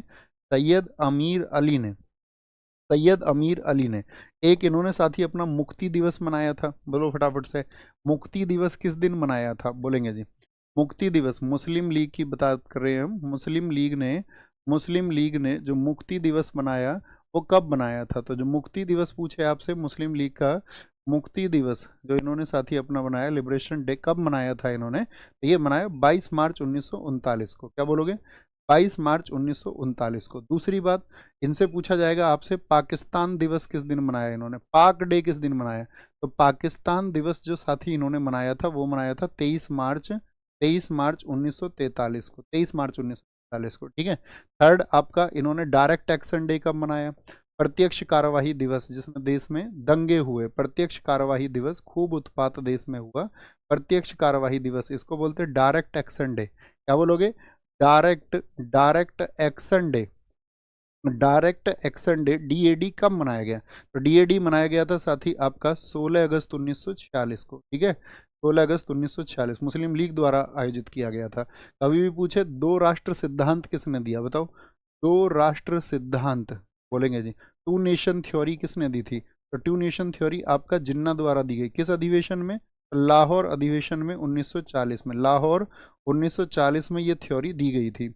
मुझे बताओ, जिन्ना ने एक साथी नेहरू रिपोर्ट के पक्ष में जिन्ना ने दिया था एक आपका 14 सूत्रीय प्रस्ताव। किस वर्ष? एक 14 सूत्रीय प्रस्ताव, यानी कि एक 14 फॉर्मूला प्रपोजल इसने दिया था। वो दिया था 1929 दिल्ली में। कहाँ पर? 1929 दिल्ली में। कि भाई नेहरू तो हिंदुओं की मांग रख रहे हैं, अपने लोगों की मांग हम रखेंगे। मुझे बताओ, पाकिस्तान शब्द का जो जन्मदाता उस व्यक्ति का क्या नाम है? कि उस व्यक्ति का क्या नाम है? बोलेंगे भाई फटाफट से, उस व्यक्ति का क्या नाम है? सारे लोगों का आंसर बताएं फटाफट से। बोलेंगे भाई, सारे लोग आंसर करें, फटाफट से आंसर करेंगे, सारे लोगों का आंसर आना चाहिए, आंसर करेंगे। भैया मुक्ति दिवस 22 दिसंबर होगा। मुक्ति दिवस 22 मार्च, 23 मार्च नहीं, 22 दिसंबर 1939, 23 मार्च 1939 होगा आपका पाक दिवस, वो 43, 22 दिसंबर होगा भैया। ये इसको देखो एक बार, इसको थम्स अप करो, सारे लोग करेक्ट करेंगे। मुस्लिम लीग ने मुक्ति दिवस कब मनाया आपका? मुक्ति दिवस तो 22 दिसंबर 1939 को मनाया। थम्स अप करो एक बार। एक तो आपका जिन्ना का एक पाकिस्तान शब्द का जन्मदाता कौन है? पाकिस्तान शब्द का हमने क्या पूछा आपसे? पाकिस्तान शब्द को जो जन्म दिया वो दिया रहमत अली ने। कहाँ पर छात्र था रहमत अली? बताओ, रहमत अली कहाँ पर छात्र था आपका? इसी का नारा था, क्या बोलेंगे, नाउ और नेवर, या तो अभी या कभी नहीं। नाउ और नेवर नारा किसने दिया था? रहमत अली ने दिया था। और कब नाम गढ़ा था रहमत अली ने? ये 1933 में, 1933 में। इंडियन नेशनल कांग्रेस और मुस्लिम लीग के बीच का जो मतत्य काल है, क्या बोलेंगे, मतैक्य काल का निम्न में से कौन प्रदर्शित करता है? ठीक है, क्या बोलेंगे, यूनानिमिटी को कौन बताता है? तो वो 1916 से 1922 एकदम से ठीक हो जाएगा, 1916 से 1922 हो जाएगा। क्योंकि देखो, कांग्रेस बटी कब थी? नरम दल और गरम दल में। नरम दल और साथी गरम दल में कब बट गई थी आपका? तो आप कहेंगे ये बटी थी 1907 में सूरत में। क्या बोलोगे? 1907 सूरत में बट गई थी। लेकिन एकीकरण कब हो गया था? नरम दल प्लस में गरम दल आपका, और साथ में आपका मुस्लिम लीग भी आ गया था। ये कब आ गया था? 1916। 1916 में अधिवेशन कहाँ बताया था हमने आपको? लखनऊ में। अंबिका चरण मजूमदार इसके अध्यक्ष थे। लेकिन एक घटना घटी इसके बाद में आपका, ये इकट्ठे रहे 1916 से लेकर के 1922 तक। और 1922 में कौन सी घटना घट गई थी? चोरी चोरा। कौन सी घटना? चोरी चोरा। चोरी चोरा बताओ किस किस डेट को हुआ था, किस जगह हुआ था? तो ये हुआ था संयुक्त प्रांत में। दिल्ली पुलिस में पूछा गया था तो उसमें यूपी लिख के नहीं दिया उन्होंने, उन्होंने दिया संयुक्त प्रांत, क्योंकि यूपी का पुराना नाम क्या था? United province, United province. और आज आप कह सकते हैं इसको उत्तर प्रदेश। तो ये यहाँ पर क्या था आपका? गोरखपुर जगह में हुई थी, गोरखपुर में। डेट बताओ इसकी, डेट क्या थी इसकी? 4 फरवरी 1922 थी। 5 फरवरी कभी भी आए उसको गलत मान लेना, वो गलत डेटा होता है। 4 फरवरी 1922 थी, ठीक है, क्योंकि यहीं पे तिलक जी ने नारा दिया था, स्वराज्य हमारा जन्मसिद्ध अधिकार है। क्या, किसका नारा है? स्वराज्य हमारा जन्मसिद्ध अधिकार है, बताओ। स्वराज्य हमारा जन्मसिद्ध अधिकार है, स्वराज्य हमारा जन्मसिद्ध अधिकार है, ये किसने कहा था? जन्मसिद्ध अधिकार है, ये कहा था तिलक जी ने। किसने? तिलक जी ने कहा था। अच्छा, मैं क्वेश्चन और पूछूं आपसे, जो ये चोरी चोरा हुआ इसकी वजह से कौन से आंदोलन को स्थगित करना पड़ा था? उस आंदोलन का क्या नाम था? तो वो था भैया आपका नॉन कॉपरेशन मूवमेंट, अर्थात असहयोग आंदोलन। काली मिट्टी के संदर्भ में कौन सा कथन सही है? काली मिट्टी को रेगुड़ और रेगुड़ के नाम से भी जाना जाता है, तो आप कहेंगे जी भैया बिल्कुल जाना जाता है, ठीक है। अच्छा, ये आपका काली मिट्टी जो है ये काली क्यों होती है, किसकी वजह से होती है, बोलो किसकी वजह से ये काली होती है? तो आप बोलेंगे इसका जो काला रंग होता है वो किसकी वजह से होता है, ब्लैक कलर, तो वो होता है टिटेनीफेरस मैग्नेटाइट की वजह से। किसकी वजह से? टिटेनीफेरस, टिटेनीफेरस मैग्नेटाइट की वजह से, टिटेनीफेरस मैग्नेटाइट की वजह से। बताओ किस राज्य में ये सबसे ज्यादा पाई जाती है? मैग्नेटाइट की वजह से, ठीक है। तो इसमें लोहा, चूना और कैल्शियम, पोटास की प्रचुरता होती है, ये रिच होते हैं, आप कहेंगे हाँ जी। लेकिन कमी किस चीज़ की होती है? तो याद रखना इसमें नाइट्रोजन और फास्फोरस की कमी होती है। नाइट्रोजन और फास्फोरस की क्या होती है? आपका नाइट्रोजन और फास्फोरस की इसमें कमी होती है। क्या होती है? डिफिशियंसी होती है, डिफिशियंसी होती है। और आपका तो दोनों ठीक हो गए, 1 और 2 दोनों हो गए, दोनों हो गए आपका। मुझे बताइए ये सबसे ज्यादा किस क्षेत्र में मिलती है? महाराष्ट्र। बहुत बढ़िया। देखो क्या बोलेंगे, ये अगर क्षेत्र की हम बात करें आपसे, इसके क्षेत्र कौन कौन से? आपका एरिया, एक तो महाराष्ट्र हो गया, महाराष्ट्र के बाद में ये कर्नाटक में भी पाई जाती है, गुजरात में भी पाई जाती है, एमपी में भी पाई जाती है, लेकिन मुख्य क्षेत्र यही है। फसल कौन सी होती है, किस क्रॉप के लिए अच्छी होती है? तो फसल है आपका कॉटन, यानी कि किसके लिए? कपास के लिए अच्छी होती है। इसका इंटरनेशनल नेम क्या है साथी, बताना। इंटरनेशनल नेम, अंतर्राष्ट्रीय नेम है इसका चेरनोजम। क्या बोलेंगे?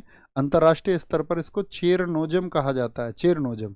इसी को साथी हम बिना जुताई वाली मिट्टी, अनप्लोइंग अनप्लोइंग सॉइल इसको कहा जाता है, बिना जुताई वाली मिट्टी। क्या बोलते हैं इसको? बिना जुताई वाली मिट्टी इसको कहा जाता है, बिना जुताई वाली मिट्टी। ओके, ये आपको पता होना चाहिए।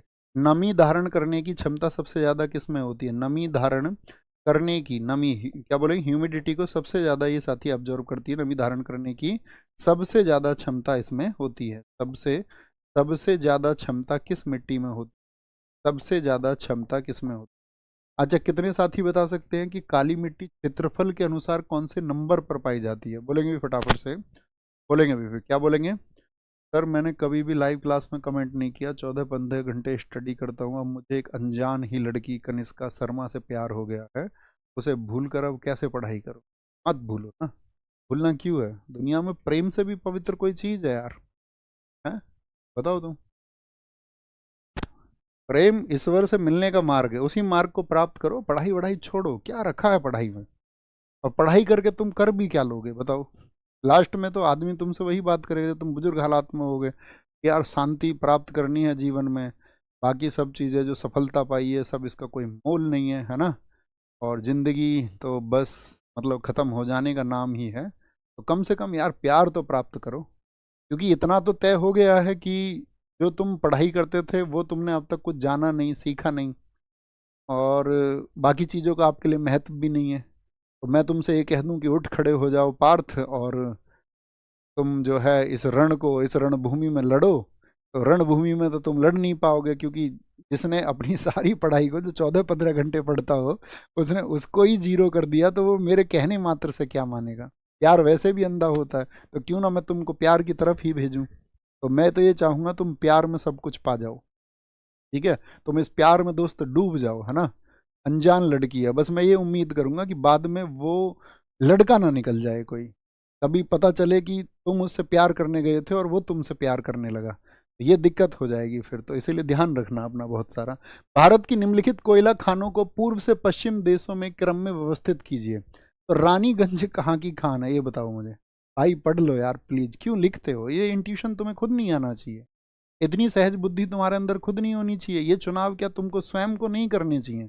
इन चुनावों को तुम अपने मास्टरों से करवाओगे। तुम ये चाहते हो कि टीचर्स तुम्हारे ये बताएं तुमको कि तुमको अभी क्या करना है, तुमको प्रेम करना है, यहाँ तुमको ईर्ष्या करनी है, यहाँ तुमको दया से प्रस्तुत आना है सबको। ये ह्यूमन वैल्यूज हैं, तुम्हारे अंदर खुद पैदा होनी चाहिए। तुमको खुद सोचना चाहिए। पागल हो, कब सुधरोगे? तो सब सुधरे हुए हैं, कोई कोई नाटकबाज है, ये मस्ती का मूड में था पक्का। रानीगंज, बोलो भाई फटाफट से, रानीगंज कहाँ का है? रानीगंज, बोकारो। क्या पूछा है क्वेश्चन में? वापस आए क्लास पे, फोकस करें। कोयला, कोल माइंस है आपका। तो बोकारो कहाँ की है साथी? आपका झारखंड की है। बोकारो कहाँ की है? ये झारखंड की है। आदिलाबाद की बात करें, ये तेलंगाना की है। कहाँ की है? ये तेलंगाना की है, तेलंगाना की। विश्रामपुर की बात करते हैं, विश्रामपुर कहाँ पर है आपका? ये छत्तीसगढ़ की है। कहाँ की है? छत्तीसगढ़ की है। रानीगंज की बात करें, ये वेस्ट बंगाल की है, वेस्ट बंगाल की। लगाओ भैया। तो सबसे पहले जब आप मैप को देखते होंगे, अपनी टेबल पे मैप है, थम्स अप करो कितने लोगों ने बात को फॉलो किया कि टेबल पे मैप होना चाहिए। इधर से बढ़ो, इधर से। तो सबसे पहले कौन सा आएगा आपका? तो क्या बोलोगे? सबसे पहले आ जाएगा भैया हमारा रानीगंज, यानी वेस्ट बंगाल सबसे पहले आएगा। तो एक पहले आ जाएगा, बात खत्म हो गई। एक के बाद में आपका फिर क्या आएगा? उधर से आगे बढ़ोगे तो आपका छत्तीसगढ़ आएगा कि झारखंड आएगा? छत्तीसगढ़ की झारखंड? आप कहोगे झारखंड आएगा, झारखंड के इधर छत्तीसगढ़ आएगा, ठीक है। फिर छत्तीसगढ़ आएगा। तो सीधी सी बात है यार, एक दो तीन, एक दो तीन, एक क्या बोलेंगे यहाँ पर? ये हो गया आपका एक दो तीन चार हो जाएगा। तो करेक्ट बात, एक दो तीन चार हो जाएगा, क्योंकि तेलंगाना तो आगे आएगा। कोयला क्षेत्र में आपसे कुछ पूछा चाहूंगा साथी, कोयला क्षेत्र में आपसे जानना चाहूंगा कुछ, कोल माइंस कुछ पूछना चाहेंगे आपसे।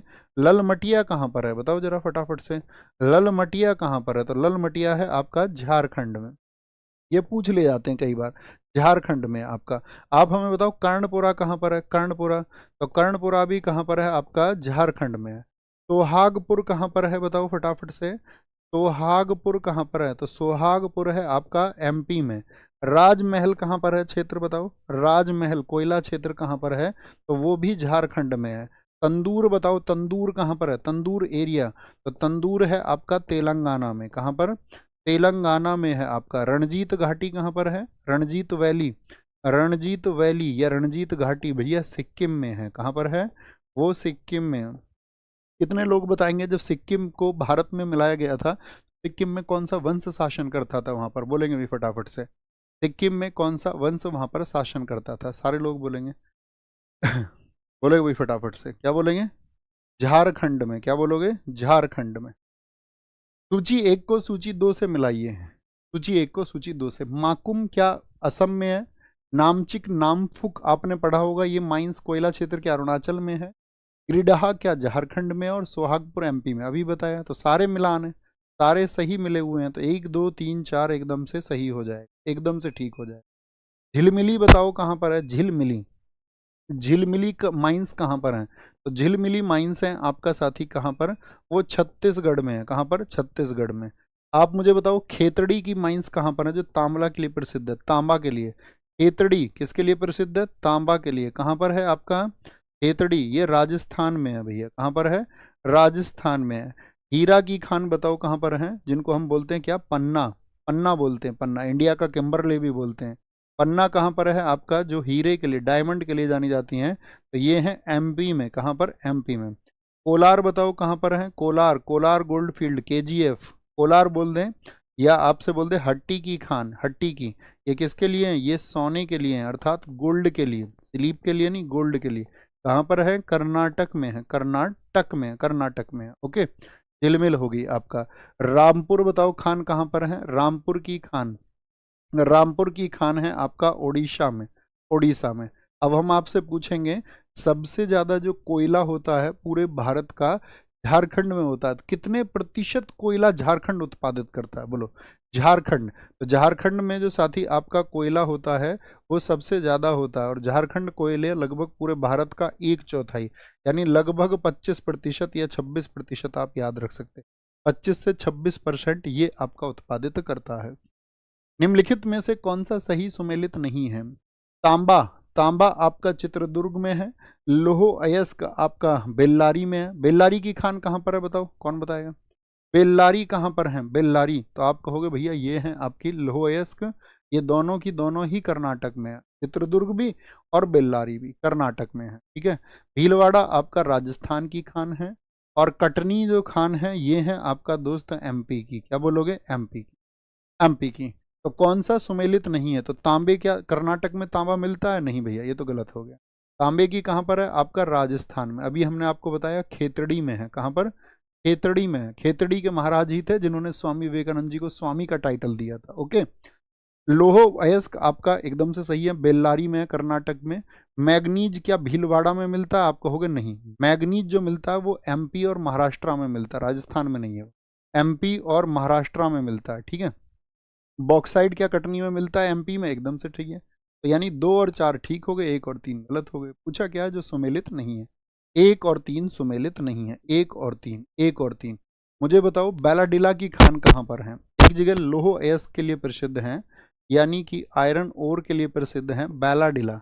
लोह अयस्क मिलता है बैलाडिला की खान में, और बैलाडिला की खान कहाँ पर है आपका दोस्त? बैलाडिला की खान है आपका कहाँ पर? छत्तीसगढ़ में। कहाँ पर है? छत्तीसगढ़ में है, नंबर 1। नंबर 2 हम आपसे पूछेंगे अभ्रक की खान कहाँ पर मिलती है? तो अभ्रक की खान है नेल्लौर, नेल्लौर आपका माइंस है। नेल्लौर कहाँ पर है? ये आंध्र प्रदेश में है। कहाँ पर है? आंध्र प्रदेश में, आंध्र प्रदेश में। लोह अयस्क के लिए नोआ मुंडी की खान कहाँ पर है बताओ? नोआ मुंडी, नोआ मुंडी की खान कहाँ पर है? तो ये नोआ मुंडी की खान किसके? लोहे के लिए प्रसिद्ध हैं, और ये मिलती हैं झारखंड में, झारखंड में। मैं आपसे पूछूं तांबे के लिए, जैसे खेतड़ी प्रसिद्ध है ऐसे ही खम्माम प्रसिद्ध है। खम्माम कहाँ पर है? ये है आपका आंध्र प्रदेश में। कहाँ पर? आंध्र प्रदेश में। कहाँ पर है? आंध्र प्रदेश में है, आंध्र प्रदेश में है। निम्नलिखित में से कौन सा पेट्रोलियम उत्पादक क्षेत्र गुजरात राज्य में स्थित नहीं, जहां से पेट्रोलियम निकलता? पेट्रोलियम क्या बोलेंगे? पेट्रोलियम, ठीक है। क्या बोलेंगे? आपका पेट्रोलियम। सर जी आप इंग्लिश में नहीं लिखवाते हैं। बेटा मैं बोलता हूँ ना इंग्लिश में, अगर मैं इंग्लिश में लिखवाऊँ भी और बोलूँ भी तो फिर तो कुछ डेटा में आपको सिर्फ 100 क्वेश्चन क्या 50 भी मुश्किल से दे पाऊंगा, और फिर आपका टाइम ही वेस्ट होगा। एक लैंग्वेज में तो आपको लिखना पड़ेगा, तो इंग्लिश में बोलवा लो फिर तुम, अगर हम उसको इंग्लिश में बोले, है ना, धड़ाधड़ फिर तुम हिंदी में लिख लो। लेकिन क्या है कि हिंदी वाले बच्चे जो हैं वो लगभग आपका 80% बच्चे, 80%, 80 to 90। ओके, आगे आएंगे। तो पेट्रोलियम उत्पादक क्षेत्र गुजरात राज्य में स्थित है। कलोल एकदम से ठीक है, कोसंबा एकदम से ठीक है, नवगाम एकदम से ठीक है, लेकिन मोरन सही नहीं है, क्योंकि मोरन कहाँ पर है आपका? ये असम में है, डिब्रूगढ़ में पड़ता है, डिब्रूगढ़ में, ठीक है, डिब्रूगढ़ में। जैसे हम आपसे पूछें सबसे बड़ी तेल रिफाइनरी कहाँ पर है देश में बताओ? सबसे बड़ी जो तेल रिफाइनरी है, यानी कि बिगेस्ट ऑयल रिफाइनरी कहाँ पर है? सबसे बड़ी तेल रिफाइनरी कहाँ पर है?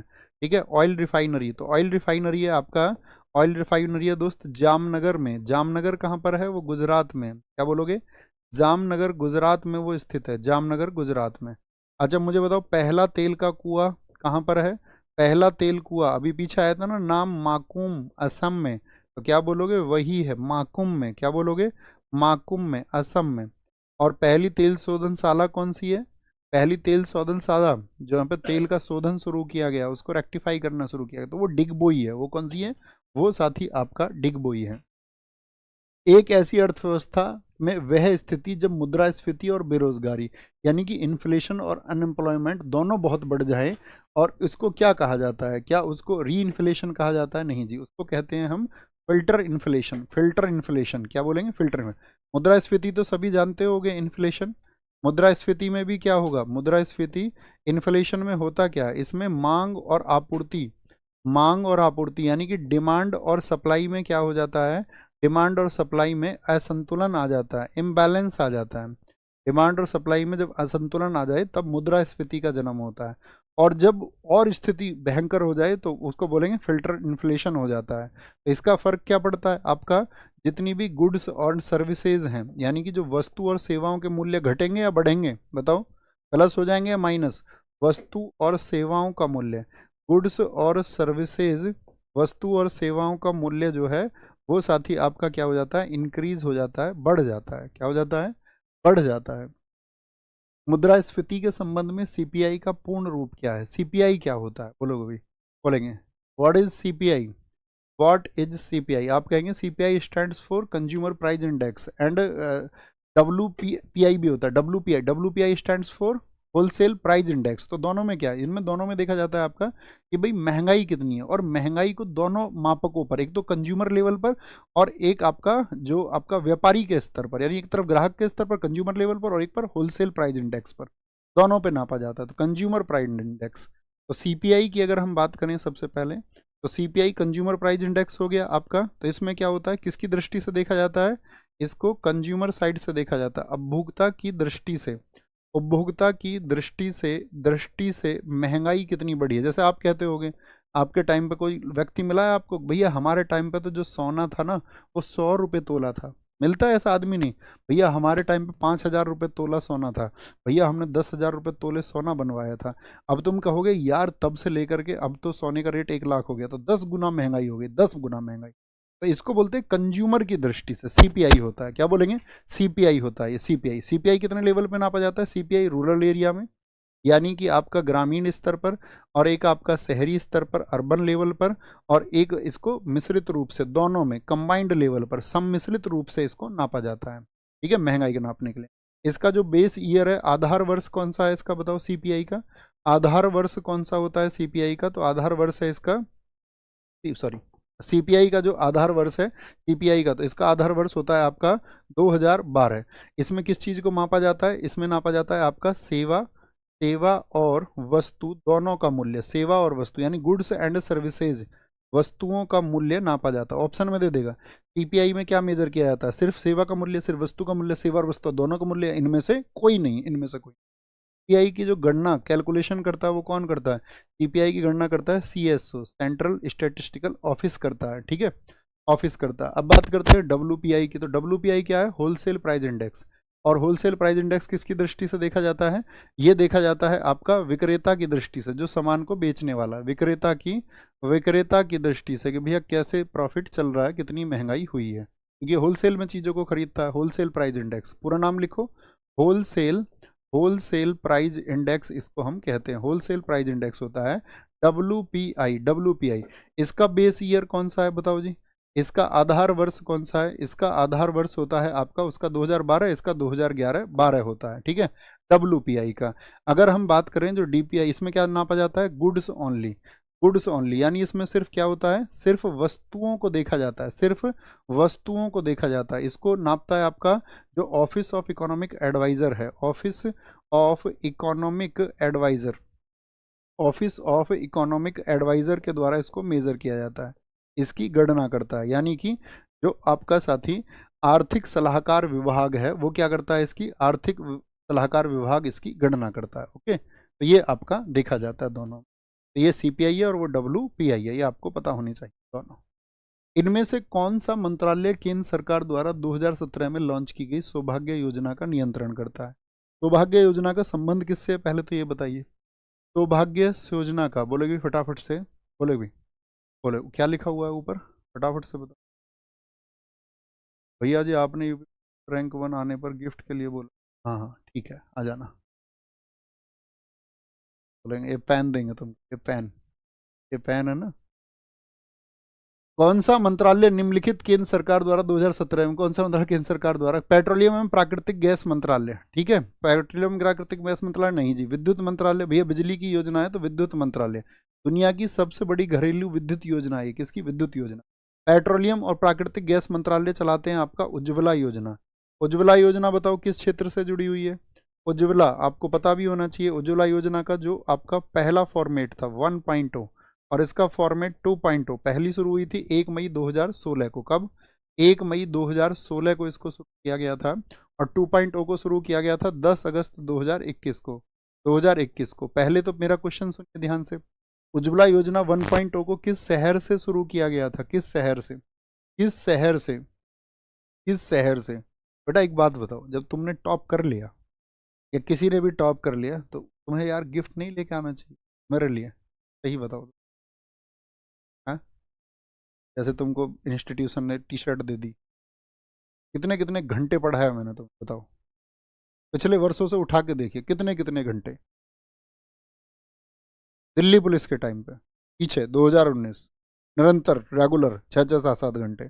यूपीएसआई पिछला वाला 2021 के लिए निरंतर 2.5 साल क्लासेस चली, और अकेले मैंने आपको 50% से ज़्यादा सिलेबस पढ़ाया, 50% से ज़्यादा। पॉलिटी पढ़ाई, ठीक है, मूल विधि पढ़ाई, उसमें हिंदी पढ़ाई, हिस्ट्री पढ़ाई, स्टैटिक जीके पढ़ाई, ठीक है, प्रैक्टिस करवाई अलग से घंटों तक, पेपर नहीं हुआ।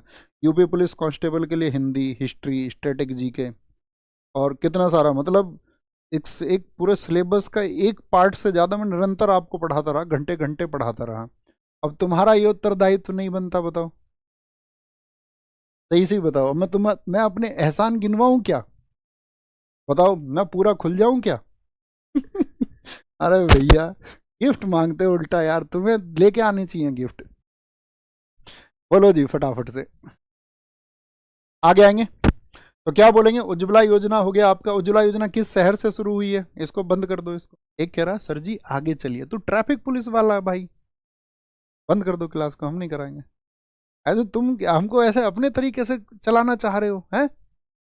तुमको लगता है हम तुम्हारे तरीके चल जाएंगे? चलो मान लेते तुम्हारी बात, कभी तुम नाराज हो जाओ, दिल नहीं तोड़ते तुम। आ जाओ।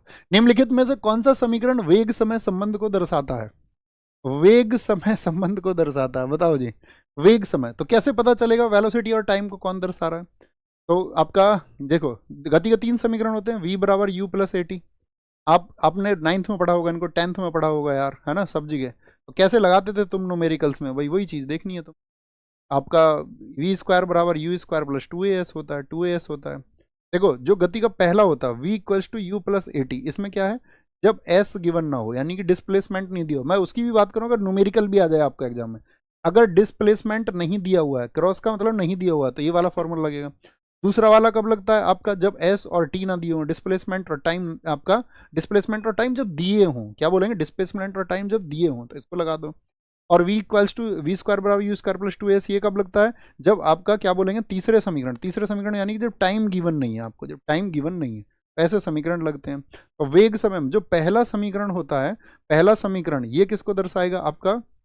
ये दर्शाता है आपका वेग, वेग को और समय को दर्शाता है, ठीक है, वेग और समय को दर्शाता है। जो दूसरा समीकरण होता है ये किसको दर्शाता है? जो दूसरा समीकरण ये स्थिति और समय को दर्शाता है, स्थिति और समय को, यानी पोजीशन और टाइम को दर्शाता है।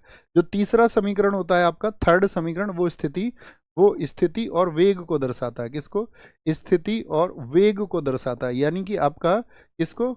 स्थिति को और आपका वेग को दर्शाएगा। ये बात आपको पता होनी चाहिए। और तो कुछ नहीं पूछा ना, वेग से, हाँ यही पूछा है।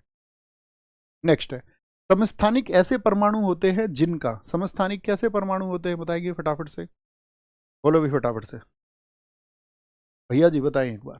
समस्थानिक आइसोटोप्स, मेरी बात का बुरा मत मान जाना किसी का। हाँ, मैं मजाक कर देता हूँ, मजाक मजाक में ऐसा भी कर देता हूँ कभी कभी, सच में बुरा लग जाता है, लेकिन फिर भी तुम बुरा मत मान। बताओ जी। आइसोटोप्स समस्थानिक क्या होते हैं? समस्थानिक जिनके परमाणु क्रमांक और परमाणु द्रव्यमान समान होते हैं। परमाणु क्रमांक समान होता है परंतु परमाणु द्रव्यमान भिन्न भिन्न होता है। बताओ कौन से विकल्पों को पकड़ ले इसमें? तो हम कहेंगे भैया हम पकड़ लेते हैं इसमें विकल्प नंबर बी। क्या हम सही हैं? परमाणु क्रमांक तो भिन्न होता नहीं, परमाणु द्रव्यमान समान होता है। एकदम से ठीक है, हाँ जी एकदम ठीक है। ऑपरेशन कर दें? बोलो भैया, वो सीजर से करना, लंबी वाली से, लेकिन सीजर पेट में मत छोड़ देना। करो शुरू। जैसे ये क्या है? 1H1, इसका नाम बताओ। 1H2 इसका क्या नाम है? 1H3 इसका क्या नाम है? ये भैया आपका प्रोटियम है, प्रोटियम है। ये आपका भैया आपका ड्यूटीरियम है, ड्यूटीरियम है बाहरी जल के निर्माण में, D2O बनाने में। और ये आपका क्या होता है? इसको ट्राइटियम बोल लो या ट्रीटियम बोल लो, कुछ भी बोल लो यार, कोई दिक्कत नहीं है। इन सब का मैंने क्या बताया? ये नीचे जो होता है इसको क्या बोलते हैं? नंबर बताओ, ये क्या है? जेड। जेड कितना है इन सब का? एक। और जितना जेड होगा उतने ही प्रोटॉन, उतने ही क्या होंगे? इलेक्ट्रॉन होंगे। और अगर मैं आपको पूछूं इसमें न्यूट्रॉन कितने होंगे? इसमें न्यूट्रॉन बताओ, इसमें, इसमें भी न्यूट्रॉन बताओ कितने होंगे, इसमें भी न्यूट्रॉन बताओ कितने होंगे, तीनों में बताओ। तो न्यूट्रॉन में क्या, ऊपर वाले में से इसको घटा दो तो न्यूट्रॉन जीरो। इसमें न्यूट्रॉन एक, इसमें न्यूट्रॉन कितने हो गए? दो हो गए, ठीक है। तो समझ गए? तो इन सभी में जेड कितना है? बराबर है। तो जब आपका जेड इक्वल हो जाए, प्रोटॉन बराबर हो जाए, तो उसको बोलते हैं क्या? आपका सम स्थानिक, यानी स्थान एक ही है पीरियोडिक टेबल में, एक ही जगह इनको मिलेगी भाई। पर पीरियोडिक टेबल तो आपने पढ़ी होगी ना, हाइड्रोजन हीलियम, तो हीलियम वाले के लिए दो स्थान फिक्स है, हाइड्रोजन के लिए एक है, लेकिन वो ये समस्थानिक, उसके भी रूप है। अब हम आपसे पूछते हैं समबाहरिक बताओ हमको। समबाहरिक, समबाहरिक यानी कि आइसोबार्स क्या होते हैं? आइसोबार्स, आइसोबार्स का एक एग्जांपल लिख देता हूँ आपको। 18 सी ए, 18 सी एच, सॉरी 18 नहीं हो सकता सी ए कभी भी, 18 ये तो 20 ही हो सकता है। जैसे आपका पोटेशियम 19 20 आपका 40 होगा। और एक हो सकता है इसमें आर्गन, आर्गन हो सकता है 18 सी ए 40। तो यहाँ पर मुझे बताओ समबाहरिक, तो बाहर किसको बोल रहे हैं? ऊपर एटॉमिक आपका साथी, जो एटॉमिक मास है सबका, जो परमाणु द्रव्यमान है वो कितना कितना है? बराबर बराबर है। तो क्या बोलेंगे? जब आपका क्या हो जाए? एटॉमिक मास बराबर हो, atomic mass should be equal, या एटॉमिक मास आर इक्वल, यानी कि क्या बोलेंगे इसको, परमाणु परमाणु द्रव्यमान, परमाणु द्रव्यमान बोल दो या बाहर बोल दो, एक ही बात है। तो बाहर का मतलब ये क्या होने चाहिए, इक्वल होने चाहिए, इक्वल होने चाहिए। अच्छा, सम न्यूट्रॉनिक का आप मुझे बताइए, सम न्यूट्रॉनिक में क्या हो जाएगा, सम न्यूट्रॉनिक में क्या हो जाएगा, सम न्यूट्रॉनिक में क्या हो जाता है, सम न्यूट्रॉनिक में इसमें क्या होगा, न्यूट्रॉन इक्वल होने चाहिए। तो आपका जो न्यूट्रॉन इक्वल होने की बात हम कर रहे हैं, न्यूट्रॉन इक्वल होंगे, तो न्यूट्रॉन इक्वल कैसे होंगे, तो न्यूट्रॉन कैसे निकलता है, ऊपर वाले में से इसको घटाएंगे तो वो बराबर होना चाहिए। जैसे कि E6 14, 7N 14, 7N 14, इसमें हो जाएंगे क्या, 6 से 8 हो जाएगा, इधर आपका नहीं, यहाँ से ही बनेगा, इसका 15 करना पड़ेगा, N का 15 पर आपका, या आपका 8O16, 8O16 घटाइए जरा, कितना कितना निकल के आया, 7, यहाँ से कितना आएगा 8, यहाँ से 8, इसमें घटाओ 8। तो क्या न्यूट्रॉन इन तीनों में बराबर है, अरे थम्स अप करके बताओ दोस्त, बराबर है या नहीं है। तो न्यूट्रॉन अगर बराबर हो जाए तो सम न्यूट्रॉनिक हो जाएगा, सम न्यूट्रॉनिक हो जाएगा, समभारिक क्लियर हो गया, सम न्यूट्रॉनिक क्लियर हो गया, और ये क्या था आपका समस्थानिक। तीसरी चीज पर आओ, तीसरी चीज, तीन तो हो गई, चौथी चीज पर आओ। चौथी चीज है आइसो इलेक्ट्रॉनिक। आइसो इलेक्ट्रॉनिक क्या होते हैं बताओ, आइसो इलेक्ट्रॉनिक, आइसो इलेक्ट्रॉनिक होते हैं आपका, आइसो इलेक्ट्रॉनिक कैसे समझाऊं, कि आपका आइसो इलेक्ट्रॉनिक आपको ऐसे समझाएंगे कि आइसो इलेक्ट्रॉनिक को ऐसे समझ लो कि इलेक्ट्रॉन बराबर होंगे, उसमें क्या होंगे, इलेक्ट्रॉन बराबर हो जाएंगे। क्या इलेक्ट्रॉन बराबर होने के लिए क्या मतलब है, इलेक्ट्रॉन तो भैया इनके भी बराबर हैं, इनके भी बराबर हैं, ठीक है, लेकिन जेड बराबर नहीं होना चाहिए उस सीन में, ये ध्यान रखना है, ठीक है। क्या बोलेंगे, इलेक्ट्रॉन तो बराबर हो जाएंगे, लेकिन जेड क्या बोलेंगे, ये बराबर नहीं होना चाहिए। जैसे इसमें हम आपको बताते हैं, एल्यूमिनियम का परमाणु क्रमांक आप मुझे बताओ, इससे समझोगे, उदाहरण से समझोगे। देखो एल्यूमिनियम का परमाणु क्रमांक कितना होता है, तो आप कहेंगे 13, लेकिन इस पे मैं बोल दूं 3+, एल्यूमिनियम पे बोल दूं 3+, तो क्या हो जाएगा, 3 माइनस होंगे इसमें से, 13 माइनस 3, तो कितना बचेगा आपका, ये 10 पे आ गया, 10 पे आ गया। या मैं बोल दूं मैग्नीशियम का 2+ बोल दें, तो इसका कितना आ जाएगा, तब भी 10 आ जाएगा, क्योंकि 12 में से 2 घटाओगे। सोडियम का बोल दूं Na+, 1+ का है, तो कितना होगा निकल के, 10 आ जाएगा, 10 आ जाएगा। और आपका 10 किसका होता है बताओ फटाफट से, नियॉन का। क्या बोलेंगे, hydrogen, helium, lithium, beryllium, boron, carbon, nitrogen, fluorine, neon, हाँ नियॉन का ही होता है 10। इसका होता है नियॉन का, हो जाएगा 10 आपका नियॉन का। या जैसे नाइट्रोजन है, इसको मैं 3- बोल दूँ, तो नाइट्रोजन 7 होता है, और 3- यानी कि 3 इलेक्ट्रॉन और जुड़ेंगे तो 10 हो जाएगा, 10 हो जाएगा आपका, ठीक है। F- बोल दूँ, फ्लोरीन कितना होता है 9, 9 में से 1 जुड़ेगा तो माइनस में, क्योंकि तो 1 जुड़ेगा 10 हो जाएगा। तो इलेक्ट्रॉन जब बराबर हो जाएंगे, बात क्लियर है, बात क्लियर है, बताएं जी भाई साहब, बात क्लियर है, हाँ जी क्लियर होनी भी चाहिए। निम्नलिखित में से किस वर्ग में तापमान कुछ प्रजातियों में लिंग का निर्धारण करता है, टेम्परेचर की वजह से, बहुत सारे और भी कारक होते हैं, लेकिन टेम्परेचर रेप्टाइल्स में, किसमें, रेप्टाइल्स में ये कार्य करता है, ठीक है। और सरीसर्पों में, किसमें, सरीसर्पों में। और सरीसर्प कैसे होते हैं, कोल्ड ब्लडेड होते हैं, कैसे, कोल्ड ब्लडेड। कोल्ड ब्लडेड का मतलब क्या है, शीत ऋतु वाले होते हैं। सरीसर्प का एक उदाहरण लिखो भैया, सांप हो गया आपका, मगरमच्छ हो गया, क्या हो गया, मगरमच्छ हो गया आपका, छिपकली हो गया आपका, छिपकली, क्या बोलोगे, छिपकली हो गया, छिपकली।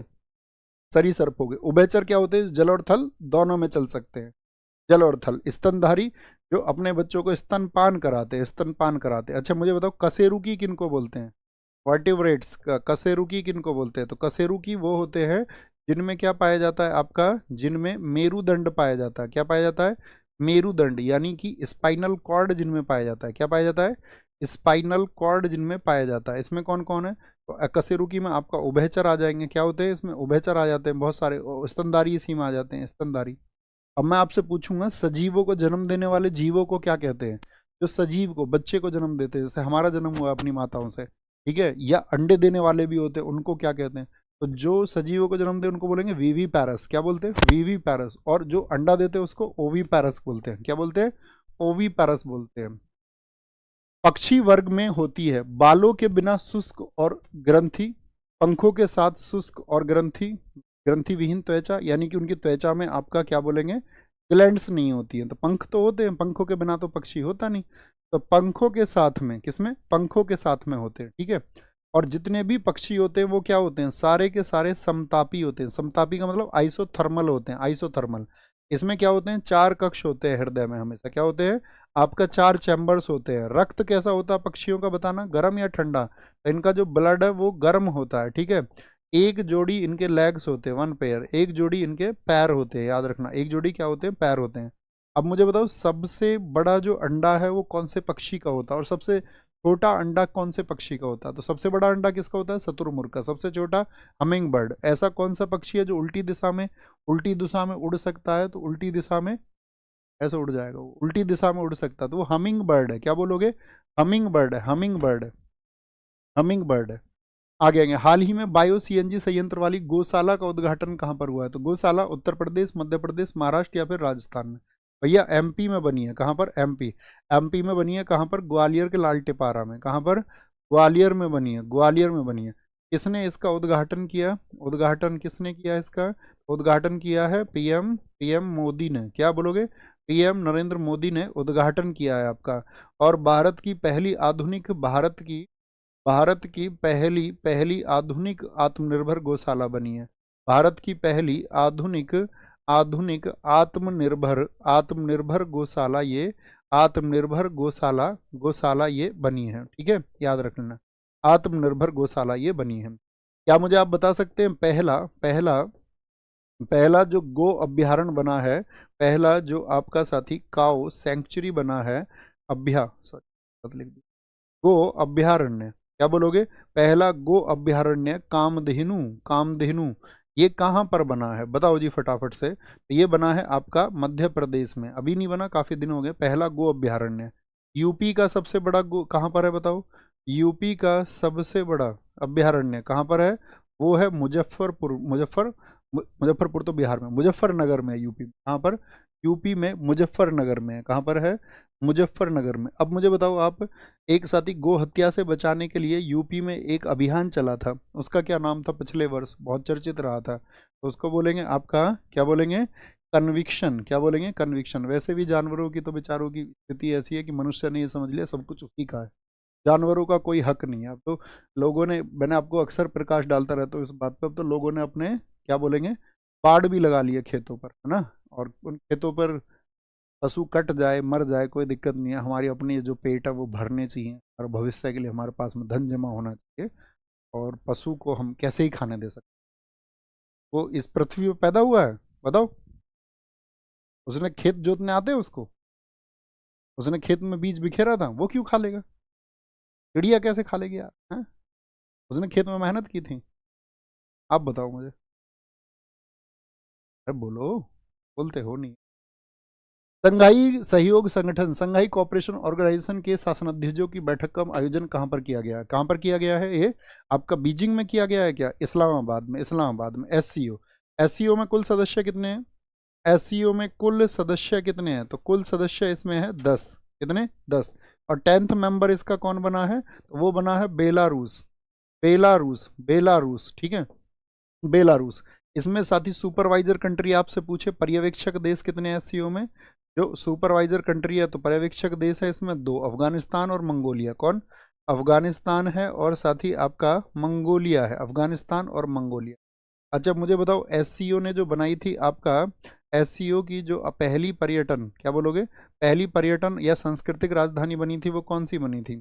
फर्स्ट पर्यटन और सांस्कृतिक राजधानी कौन सी थी? तो आप क्या बोलेंगे इसको? इसको हम कह सकते हैं कि भैया first tourism and cultural capital वो बनी थी वाराणसी। किस ईयर में बनाया गया था? वाराणसी को 2023 में बनाया गया था, 2023 में बनाया गया था। अब मुझे बताओ एससीओ की स्थापना किस वर्ष में हुई थी और उसका हेडक्वार्टर कहाँ पर है? बोलेंगे अभी फटाफट से। एससीओ की आपका स्थापना 2001 में हुई थी। कब हुई थी एससीओ की स्थापना? 2001 में हुई थी। और इसका जो गठन हुआ, कहाँ बोलोगे?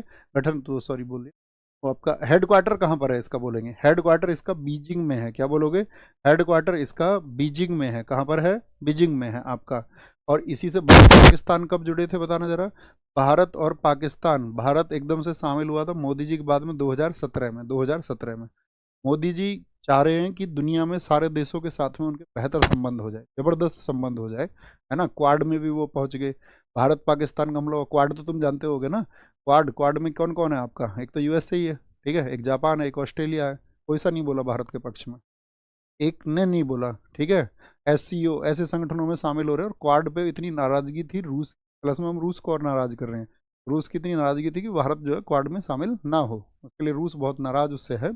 लेकिन फिर भी भारत जो है सोच रहा है कि वो हम क्या है अपनी विदेश नीति को क्या कर लेंगे, बहुपक्षीय बना लेंगे, बहुत सारे पक्षों में। जैसे नेहरू जी सोचते थे, नेहरू जी की नीति ये थी कि भाई हम किसी भी पक्ष में नहीं, लेकिन मोदी जी क्या, मोदी जी सभी पक्षों में जा रहे हैं और वो सोच रहे हैं इस तरह से हम उसको बेहतर बना लेंगे। लेकिन अभी तक भी क्या बोलेंगे, हम विदेश नीति में हम दिन पर दिन क्या होते जा रहे हैं, कमजोर साबित होते जा रहे हैं, कमजोर साबित हम होते जा रहे हैं। हाल ही में बंगाल की खाड़ी में बने चक्रवाती तूफान को दाना नाम किस देश ने दिया, दाना नाम, दाना नाम किसने दिया है, वो कतर ने दिया है। किसने, कतर ने दिया है। और इससे जो प्रभावित क्षेत्र है आपके वो कौन कौन से हुए हैं, तो इससे प्रभावित क्षेत्र कौन कौन से हैं, इससे प्रभावित क्षेत्र हैं वेस्ट बंगाल और आपका ओडिशा। क्या बोलोगे, वेस्ट बंगाल और ओडिशा इससे प्रभावित हैं। ठीक है, 2024 में कुछ तूफान आए, जैसे कि आपका एक रेमल तूफान आया। रेमल बताओ कहाँ पर प्रभाव डाला था इसने, रेमल ये आया था बंगाल की खाड़ी में। कहाँ पर, बंगाल की खाड़ी में। और रेमल नाम किसने दिया था, इसका नामकरण बहुत पूछा जाता है। रेमल नाम दिया साथी आपका ओमान ने। किसने, ओमान ने। असना कहाँ पर आया था बताओ, असना, असना तूफान जो आया था, असना आया था आपका अरब सागर में। और नाम किसने दिया इसको, नाम दिया इसको ना पाकिस्तान ने। किसने, ना पाकिस्तान ने। तीसरा आपसे पूछे मीचोंग, मीचोंग कहाँ पर आया साथी आपका, मीचोंग आया बंगाल की खाड़ी में। कहाँ पर, बंगाल की खाड़ी में आया। और आपका किसने नाम दिया है मीचोंग, ये म्यांमार ने नाम दिया है। किसने, म्यांमार ने। एक साथी बिपरजॉय पूछा जा सकता है, सबसे ज्यादा चांसेस है, डबल स्टार लगाओ इस पे। बिपरजॉय, बिपरजॉय ये आया था अरब सागर में। क्या बोलोगे, अरब सागर में। और इसको साथी अगर हम बात करें, किसने आपका क्या बोलेंगे यहाँ पर, बांग्लादेश ने, बांग्लादेश ने इसको नाम दिया, बांग्लादेश ने। मोचा कहाँ पर आया था बताना, मोचा बंगाल की खाड़ी में आया था। कहाँ पर, बंगाल की खाड़ी में आया था, बे ऑफ बंगाल में आया था। और इसको नाम दिया किसने, यमन ने इसको नाम दिया था। क्या बोलेंगे, यमन ने इसको नाम दिया था, यमन ने। ठीक है, रेमल को याद रखेंगे, आपका असना को, मिचोंग को, बिपरजॉय और आपका मोचा बंगाल की खाड़ी यमन में। चक्रवाती शक्ति, चक्रवात शक्ति आगामी तूफान का नामकरण किस देश ने किया, चक्रवात शक्ति। ये आपके लिए होमवर्क है। जैसे आपने पिछले कल आंसर लिखे सारे लोगों ने, तो बहुत अच्छा लिखा, बहुत अच्छा लगा कि हाँ हमारे पास बहुत सारे अनुशासित छात्र हैं जो भविष्य में खुद के सपनों को पूरा करने के लिए एक अच्छे संकल्प के साथ में जुड़े हुए हैं। बस दोस्त आप सब लोगों को ना विश्वास जो करना होगा वो स्वयं के ऊपर, ये तो सब जानते हैं कि स्वयं के ऊपर विश्वास करना है, लेकिन स्वयं के ऊपर विश्वास आता है सिर्फ और सिर्फ अनुशासन से। तो आप जब दिन में चले ना, आप या सुबह उठें कि लाइब्रेरी की तरफ चलें, तो बस दिन में एक थॉट प्रोसेस को अपने साथ में रखना कि भाई मैं डिसिप्लिन के साथ में रहूँगा, अनुशासन के साथ में रहूँगा। और जब आप अनुशासन के साथ में आगे बढ़ेंगे, अनुशासन के साथ में यानी कि आपने कुछ टास्क बनाए और बेवजह अपने समय को खर्च नहीं किया और आप धीरे धीरे चल रहे हैं। ठीक है, ऐसा नहीं कि दुनिया से खुद को डिस्कनेक्ट नहीं कर लेना। दोस्तों से थोड़ा संवाद कर लो, कोई दिक्कत नहीं है। ठीक है, उनसे भी कर लो थोड़ा सा, कोई दिक्कत नहीं है। तो कहने की बात यह है कि उसका लेकिन एक आपका मैनेजमेंट बनाओ। ठीक है, उसमें पढ़ने के लिए ज़्यादा समय होना चाहिए, उसके साथ में कोई कोताही नहीं बरतनी है, वहाँ गड़बड़ नहीं होनी चाहिए। और बहुत मेहनत करें आप और आगे बढ़ते रहें, एक दिन आपके सपने पूरे हो, यही आपसे उम्मीद। थैंक यू, टेक केयर, जय हिंद, जय।